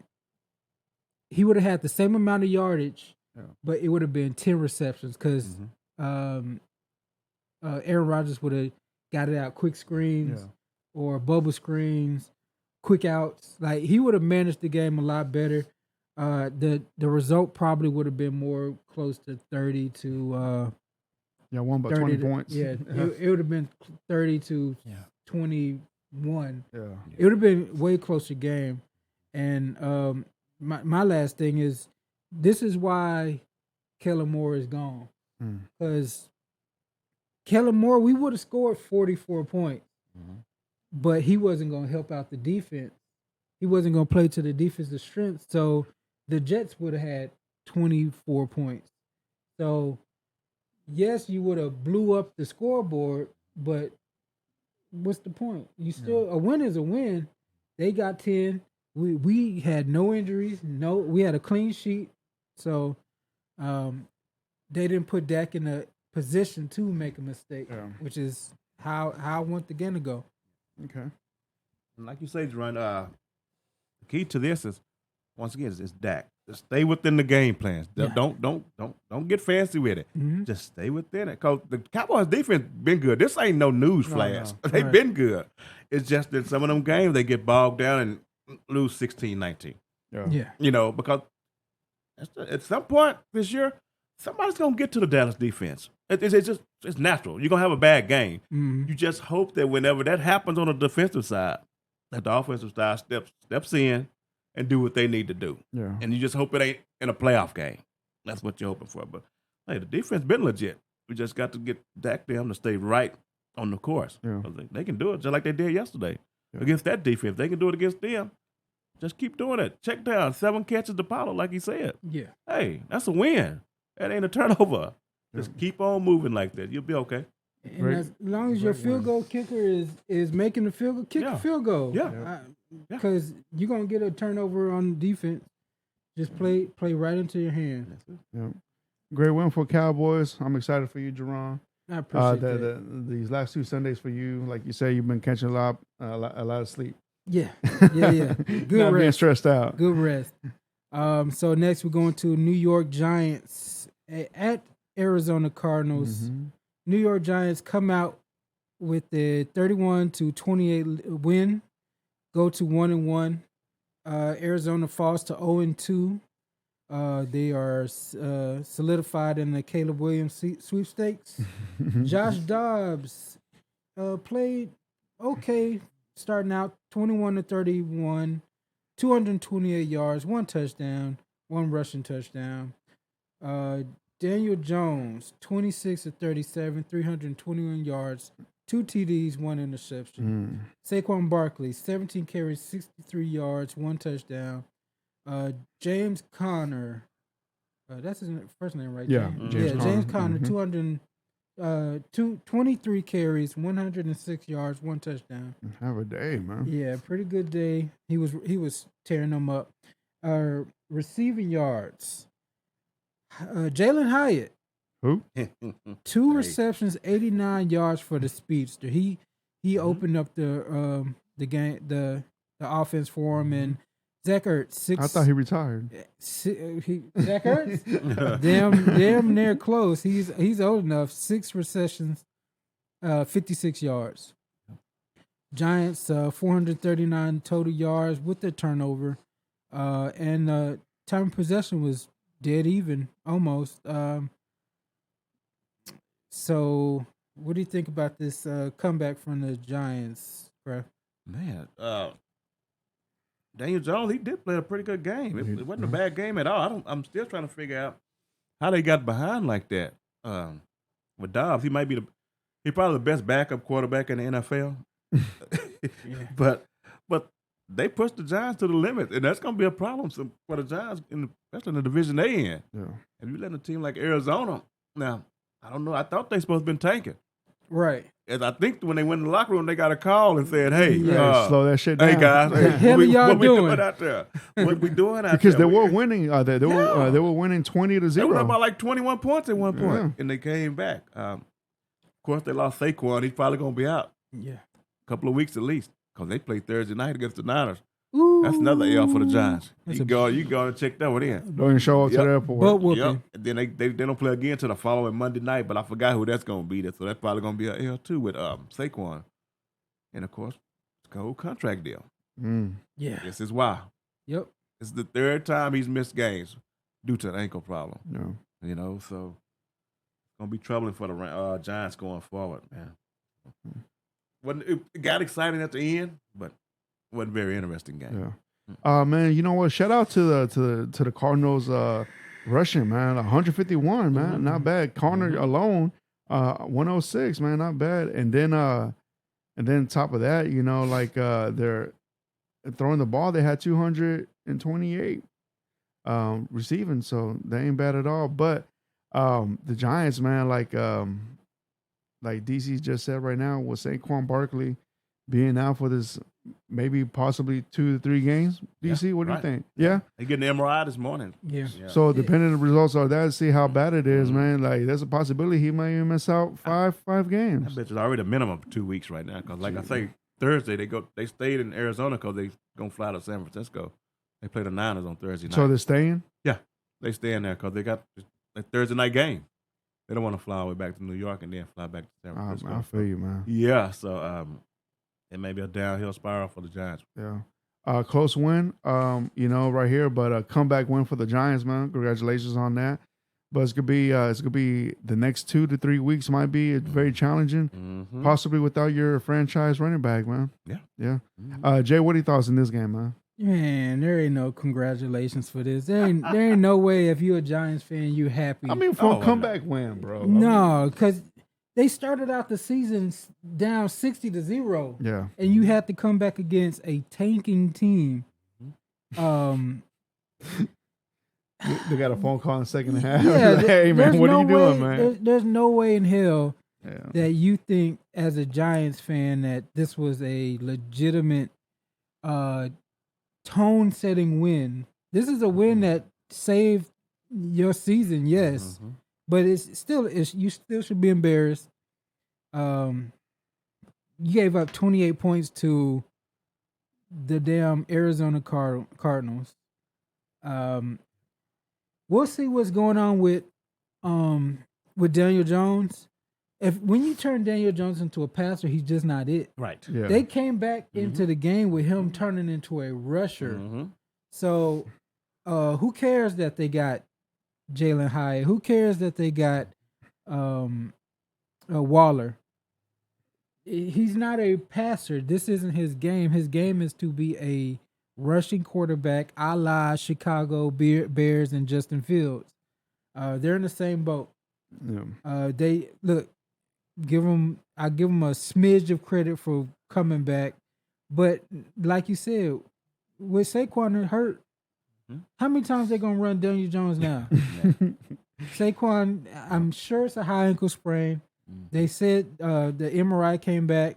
It's not broken, so it's a high ankle sprain. Yeah. When he comes back, we've seen Saquon with high ankle sprains before. He ain't the same dude. If it's a high ankle, he gonna at least a month. Yeah, he ain't the same dude. So monitor the Saquon injury, but it's gonna get ugly for Daniel Jones.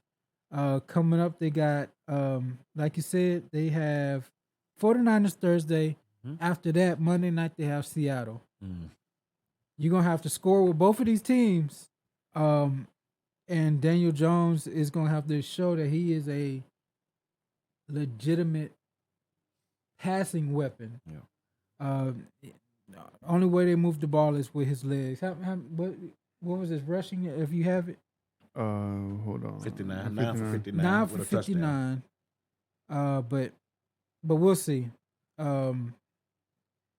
Giants fans, if I hear anybody claiming that this is a great victory, then they don't know what they're talking about. The season is over. Oh yeah, Let's wrap. Yeah, it's done.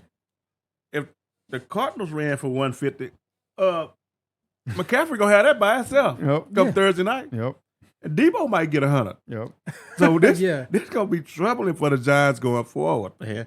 And like you said, they're not a passing team. And once you get behind, what you got to do is throw to catch up. It's a disaster for them all, man, especially with Saquon being out. But again, that's why I was never worried about them adding weapons, because that just puts pressure on Daniel Jones to complete to the weapon, and that's what we want. We want him sitting back, scanning the field, actually trying to make a tight contested throw, because most likely that's not going to be it. The Cardinals got their call and said, "Hey, y'all are playing way too hard. Let's think about our future." But I can't wait till next week. Thursday night football. That's perfect for me. That's gonna be great to watch. Y'all boys ready to move on to the next game? Y'all got anything else on the Cardinals and Giants? Good. Let's go. All right. We have the Commanders at the Broncos. Final score 35-33. Commanders win this game right here. Really, I thought the Broncos were going to up and run with this one and take the W, man. But the Commanders came back in a surprising win right here. Let's go to some game leaders real quick. Passing, Howell, he threw for 39, completed 27, 299 yards, and 2 touchdowns. Not bad. Russell Wilson from the Broncos, he threw for 32, completed 18, 308 yards, 3 touchdowns, but 1 interception. Top rushers from the Commanders. Robinson, he carried the ball 18 times, 87 yards, and 2 touchdowns. Have a day, man. Your top rusher from the Broncos, Russell Wilson, 6 carries for 56 yards. Your top receiver from the Commanders, McLaren, 5 catches, 54 yards, and 1 touchdown. And from the Broncos, Mims Jr., 2 catches for 113 yards and 1 touchdown. Pretty sure that was the Hail Mary. Yeah. Well, he had a pretty good. Mims had a big game. Mims had a big game. He wasn't the one that caught the Hail Mary. Okay. So some team stats real quick. Total yardage. Commanders had 388, while the Broncos had 399. Turnovers. Commanders had 0, while the Broncos had 2. Time possession. The Commanders had 34 minutes, while the Broncos had 26. So that being said, that put the Broncos at 0-2 in that division. That puts the Commanders 2-0 in their division, tied up 3 spots for that number 1 spot. DC, what are your thoughts on this game, man? Man, probably was the most, when it turned out, probably for me, the one I watched the most exciting game today. I watched the last full quarter of this game, and Russell Wilson, he showed some flashes of old Russell Wilson, but man, Washington sacked him 7 times. Tayshaun came back, man, and the defense looked just a little bit different up front. They got to him 7 times. So this is the wild card team, I think, for the NFC. Commanders. The Commanders, yeah. Do y'all play the AFC West? That's who y'all play this year? I think y'all do. Oh, we play the NFC West. Okay. But yeah, if that's the game, because I noticed that the Broncos and I don't know if that's because they both the 4th place or what. But probably. Broncos, man, Russell Wilson, leading rusher, 56 yards. You got guys like Javonte and Samaje on the team. What's going on? Why is you the leading rusher? They made some stupid plays. The interception that rushed through was just ridiculous, man. But it was a great, exciting game. And Sam Howell, he's going to be okay. He is going to be okay, man. He didn't turn it over with the interception like I thought he would against this defense, but turned out 299, man. He's going to be all right. And Brian Robinson had an outstanding day, man. Yeah. 18 with the 2 touchdowns. Yeah. So like I said, I think this is going to be your NFC wildcard team right here. They bumping the Giants out. Yeah. Okay. Jay, what are your thoughts on this game, man? Yeah, it's on the Commanders. Somehow does enough to keep them dangerous. They came down from an 18-point deficit. That's 2 games in a row where the home team gave up leads. Sean Payton, I can't imagine he's happy coming back to this situation. With the rushing game like that, Russell Wilson can't be your leading rusher. Nope. Yeah, the Commanders have a stout front four, but yeah, Broncos have lost 9 straight games in which they led at halftime. 9 straight games which they led. That's why Hackett ain't there. Yeah, yeah, and Sean Payton ain't doing nothing to change it yet. But we'll see how they go. Like you said, exciting game. Russell Wilson. Once you put the game in on his shoulders, he's not performing like prime Russell Wilson. So, congratulations to the Commanders. I think they're still kind of fluky. That's 2 comebacks pretty much back to back against Arizona and then against the Broncos. But yeah, congratulations. They're 2-0. We'll see how they progress coming up. Okay. Absolutely. Russell Wilson did show some flashes right there, man, especially that comeback throw. What a throw for that, trying to tie up the game, man. But unfortunately, they couldn't convert with that 2 points. Yeah.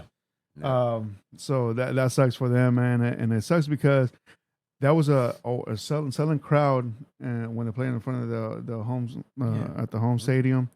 But yeah, man, that sucks, man, for Broncos Nation, man. That sucks, man. All right. 0-2? 0-2. 0-2, yeah. They lost to the Raiders last week, didn't they? Yeah. Yeah. Oof. Yeah. By a point. Oof. Yep. They can't catch a break, man. Can't catch a break. All right. Yeah, boys, got any more in this game? Nah, we can go on. Go ahead, Jay. I got you. Miami Dolphins visit the New England Patriots.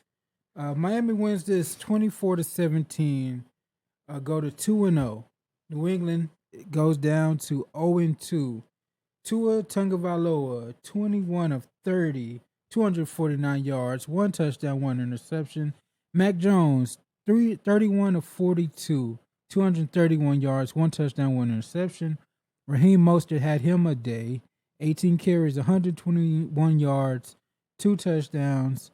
Ramondre Stevenson, 15 carries, 50 yards, 1 touchdown. Waddle for the Dolphins, 4 receptions, 86 yards. He went out in the fourth quarter. I hope he's okay. Devontae Parker, 6 receptions, 57 yards. I thought he retired. Hell yeah, pretty much.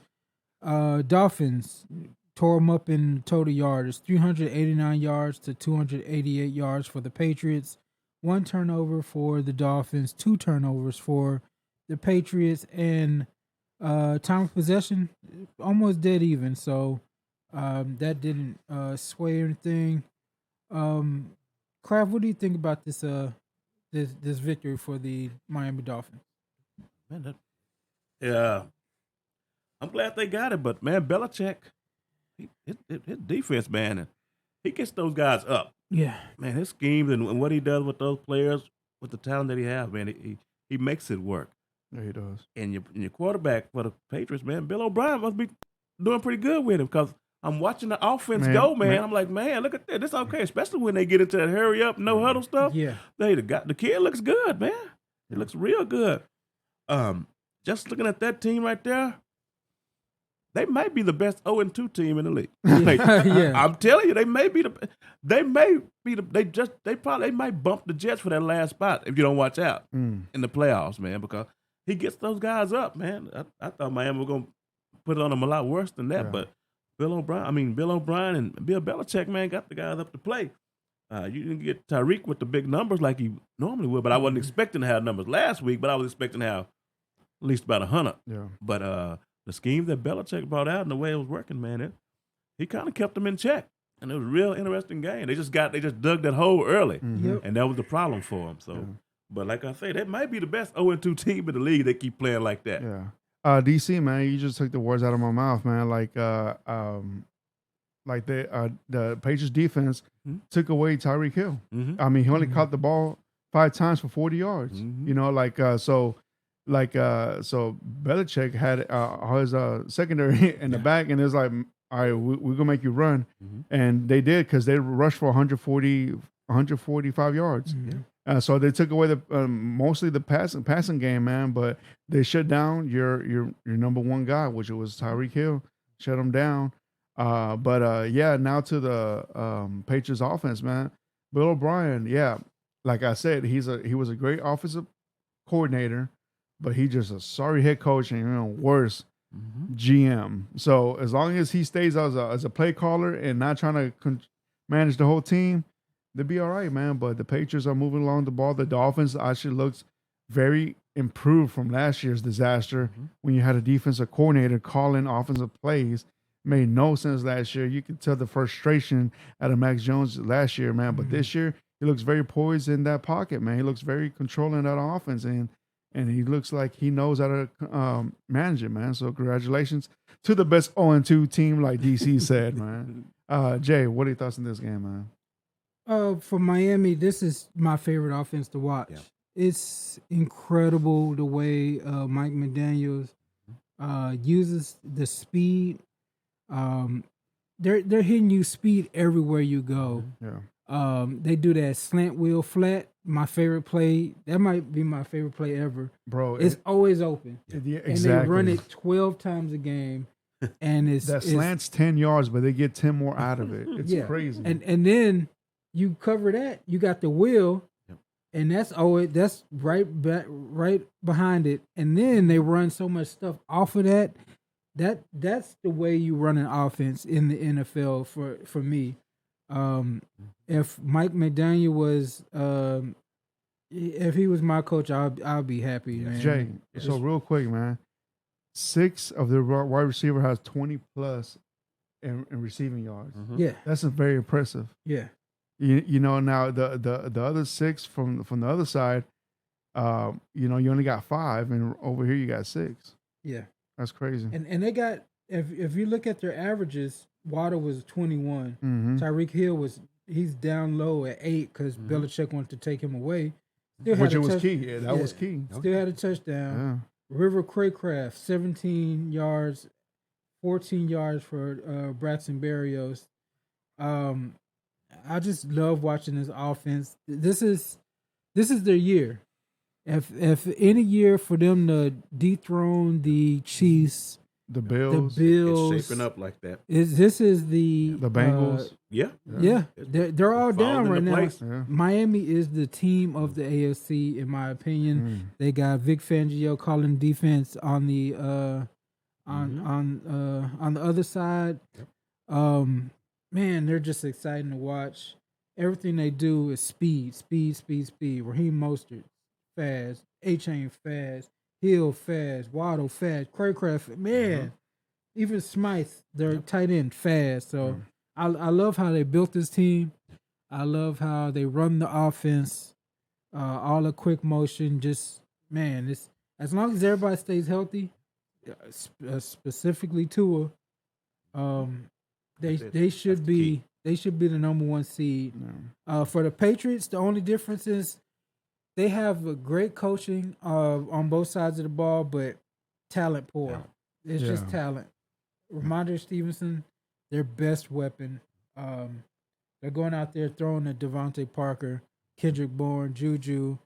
It's just they don't have the talent to keep up. Until that happens, they will be probably 3rd best, 4th best in their division. But they hung in there. Yeah. They made it interesting. It's just they just talent poor. Just imagine if the Patriots get Higgins.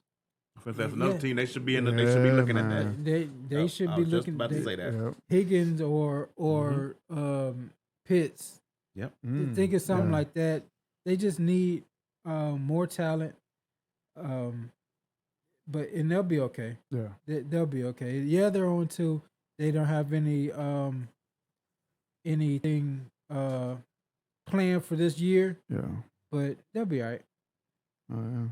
Also, man, shout out to Christian Gonzalez, man. Like right now, He looks like the defensive player rookie of the year. And they were showing them highlights. I mean, he was right there. Yeah, definitely. Tariq Pocket, man. I didn't know he was that fast. Yeah. I heard him talking about he was fast, but he can go. Yeah, he was fast. And then he went against Tyreek this week. Mm-hmm. Last week he went against AJ Brown, and man, he had 2 tough matchups, and he's actually looking like he's playing against the elite receivers right now. Yeah, that's the perfect pick for them. Yeah, shout out to Christian Gonzalez, man. Yeah. Yeah. Came up with a pick where he mossed Tyreek. That was cool. That was cool to see. Yeah. All right, gentlemen. Yeah, boys, got any more on this right here? That's it, Fredo. Yeah, let's see what we got for tonight. All right, tonight. All right, so tonight we got 2 games, man. So tonight we have the Browns at the Steelers, and also we have the Saints at the Panthers, man. So, y'all boys want to talk about these games real quick? Yeah. We pick these. All right, cool. So, all right, so the Saints and the Panthers, man. So, who do y'all boys got on this game right here, man? Oh, Saints, man. Yeah, I'm going Saints. I can't trust the Panthers O-line to do anything. I don't know why the spread's not bigger. Yeah, the spread. So the Saints is a favorite to win this one by 3 points. Yeah. Then by 3 points. Yeah. Well, the Panthers defense is legit, but no. They just lost their best secondary guy. Yeah, that's going back. I'm taking Saints plus the point. Saints plus the points. All right. And the next game right there, they got the Browns at the Steelers. Cleveland's only favorite to win this one by 2 points. On this one right here, man, I'll take the Browns. DC? Give me the Steelers, man. Steelers? I think they're going to rear their head tonight. I want the Steelers, but I don't think so. I can't trust them. Yeah, can't trust them. All right, so that's that right there. You know, you still got 2 more games right here. We have 2 Monday night games. The only an hour apart. I wish they would have been 3 hours apart. You know, it sucks. You know, to do this, man. But you can't be that picky. Let's go into week 3, man. And this y'all boys ready to do on pick'ems? Yes, sir. All right, let's do it. All right, primetime game. We were talking about earlier, Giants at the 49ers. 49ers fair to win this one by 10.5 points. No respect whatsoever for the Giants, man. And you know what? I agree with that. Give me the 49ers plus the 10 points, man. Yeah, give me the Niners. Yeah. Niners. It should be. It's going to be more once we figure out what's going on with Saquon. Niners easily. Yeah. All right, and then we had the Texans at the Jaguars. Jaguars are favored to win this one by 9.5 points. You know what? The way the Texans looking like right now, I'll take the Jags with the points as well, man. Yeah, give me the Jags. Same. Yeah. All right, then we have the Titans at the Browns. Browns are favored to win this one by 4.5 points. Give me the Browns, man. I'll take the Browns on this one right here. Yeah, give me the Browns. It's going to be the old Watson. He might throw for 350. Do we know how long Amari's going to be out? Cooper, I don't know. Is he going to play tonight? Because he had a groin issue, right? Yeah, I think he's still dealing with that groin. So, about that. Man, you know what? Come on, Vrabel. Give me one. Tennessee, let's go. I'm seeing right here that the weather's going to be a issue because it looks like it's going to rain. Tonight in Pittsburgh? No, next week. Next week. Oh. Yeah, they're calling it right now okay. that it's going to be raining. Let's go Tennessee. Yeah. Tennessee? Yeah, I'm going DC, do you still stay with the Browns? Yeah, I'm going to stay with the Browns. You end up losing to Donovan Peoples-Jones or somebody like that. Yeah. All right, yeah. You know what? Now that I see this, man, Watson sucks playing in this type of condition, man. But it's not like he's gonna be running. But, yeah, I mean, I'll stick with the Browns, man, just to be safe. Yeah. I think it's gonna be a bad night for Nick Chubb. I do. For some reason, the Titans the front four is pretty stiff. Yeah. Simmons. Yeah, it's rough to get the running yards up the gut on them. Okay. All right. So let's go on to the next game. We have the Falcons at the Lions. Lions are favored to win this one by 4 points, and I'll take the Lions. Detroit, if you don't do it now, when are you going to do it? I'm going to take the Lions, man. Yeah. Yep, same. All right. Then we have the Saints at the Packers. Packers favored to win this one by 2 points. You know what? I'm going to take the home team, man. I'm going to take the Packers. Jay, who you got? This one's tough. I know it. This one's tough. I want to say the Packers. My heart's saying the Saints. I might switch, but I'm gonna go with the Packers. Yeah. Hopefully, Aaron Jones is I'm gonna back. say if Jones and Watson's playing, Yeah. I'm taking the Packers. If not, I think the Saints get to them. So, about who do you are you right Take now? the Packers right Yeah. now. All right. And then we have the Broncos at the Dolphins right here. Dolphins are favored to win this one by 6.5 points, and I'll take the Dolphins to win this one by 10. Yeah. Miami, give me the Dolphins. Yep. Yeah. Keep Tua upright. Dolphins. Keep going. Okay. Then the next game right here, we have the Chargers. Both teams are 0-2 at the Vikings right here. So on this one right here, again, man, this one's a toss-up because Minnesota is only favored to win this one by 1 point. You know what? Give me the Chargers. I'm gonna take the Chargers on this one, man. Vikings. Give me the Vikings. Yeah. Man. Who do you trust least? And I trust the Chargers least. I'm going Vikings. Yeah, Vikings. Okay. All right. Then we have the Patriots at the Jets right here. Patriots are favored to win this one by 2.5 points. And you know what? This is the Patriots' first W right here, and give me the Patriots. Yep. Give me the Patriots. Jerron, why are you thinking about So it, it man? begins. The Jets are going to win this game. Ooh. Their defense is going to give Mac Jones hell. Ooh. All right. Then we have the Bills at the Commanders. Buffalo's favored to win this one by 7 points. I don't know about the 7 points. But yeah, I'll take the Bills with 3 points. Yeah. Upset special. I'm taking them straight up. I'm taking the Commanders straight up to beat them. Man. I'm thinking that they're gonna beat them. Yep. I don't see that at all. Buffalo better in every aspect. I'm going with Buffalo. That's why it's gonna be the upset special. Mm. They gonna make Josh Allen make more mistakes. Okay. So this one right here, we have the Ravens. We have the Colts at the Ravens. Baltimore's favored to win this one by 7.5 points, and you know I'll take that because I don't think Richardson's gonna play. Yeah, give me the give me the Ravens. Ravens all the way. And then we have the Panthers at the Seahawks. Seahawks are favored to win this one by 4.5 points, and I'll take the Seahawks with the points. Yeah, Seahawks. Same. Then we have the Bears. Oh, come on now. Come on now. We have the Bears at the Chiefs. Chiefs are favored to win this one by 13 points, and I'll take the Chiefs all day. Yeah, Chiefs, Kelsey, 2 touchdowns. Yeah, and this is going to be a Fields running day. Yeah. Fields is going to be running. He's going to have 70 yards rushing. Mm-hmm. Then we have the Cowboys at the Cardinals. Cowboys are favored to win this one by 12.5 points. That's it? That's it. And you know what? I'll take that. Give me the Cowboys. Oh, yeah. I'll take the Cowboys. I feel a pick 6 in this one here. Mm-hmm. That's a disrespectful spread. 12 points in the NFL? Yep. That's a lot. At home. At your home. At home. So that's really more 15, 16 Mm-hmm. points in a neutral field. Yeah, Dallas is going to just stay healthy. Yeah, just stay healthy. Just stay healthy in this game. All right, and then we have the Steelers Sunday night game. Steelers at the Raiders. I don't know why they're showing this game. I wish they could flop this game. But Steelers are afraid to win this one by 1 point. And I guess I'll take the Steelers on this one. Yeah, give me the Steelers. Yeah. Same. And then once again, we have 2 primetime Monday night games, man. That's crazy. Yeah, so what's up with the Monday night crew taking all these games? All right, then we have the Eagles at the Buccaneers. Eagles are favored to win this one by 7.5 points, and I'll take that. Give me the Eagles. Give me the Eagles. I'll go Eagles, but it's going to be close. Okay. Then we have the Rams at the Bengals. This one's a toss-up, but the Bengals are favored to win this one by 3.5 points. You know what? Give me the Rams. I'll take the Rams on this one. Wow. That's amazing. That is amazing. They're only favored by the Rams by 3.5 at home in Cincinnati. So that's almost a even field on a neutral field. That's a half-point game. Yeah.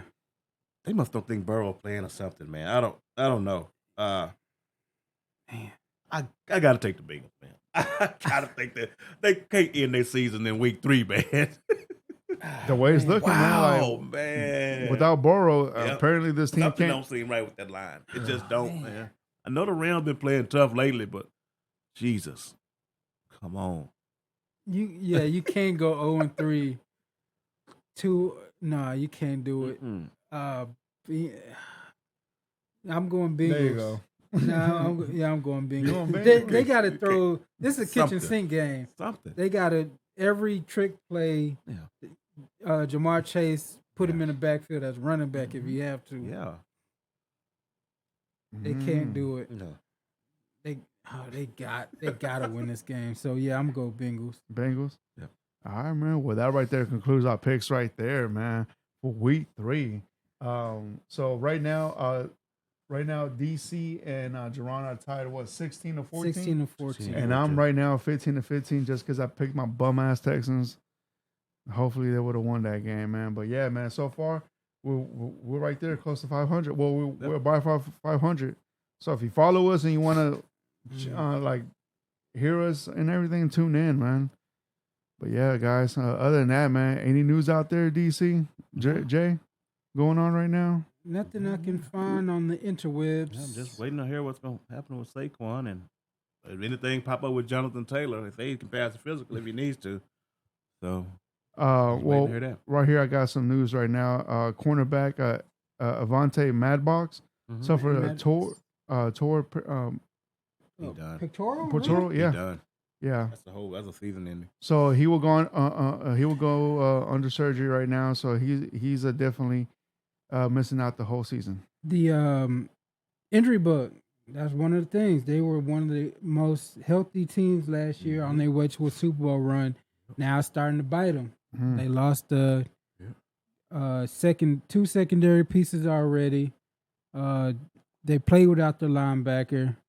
But for the Eagles, has anybody seen Nolan Smith? He's been street clothes, right? Or he's been on the bench.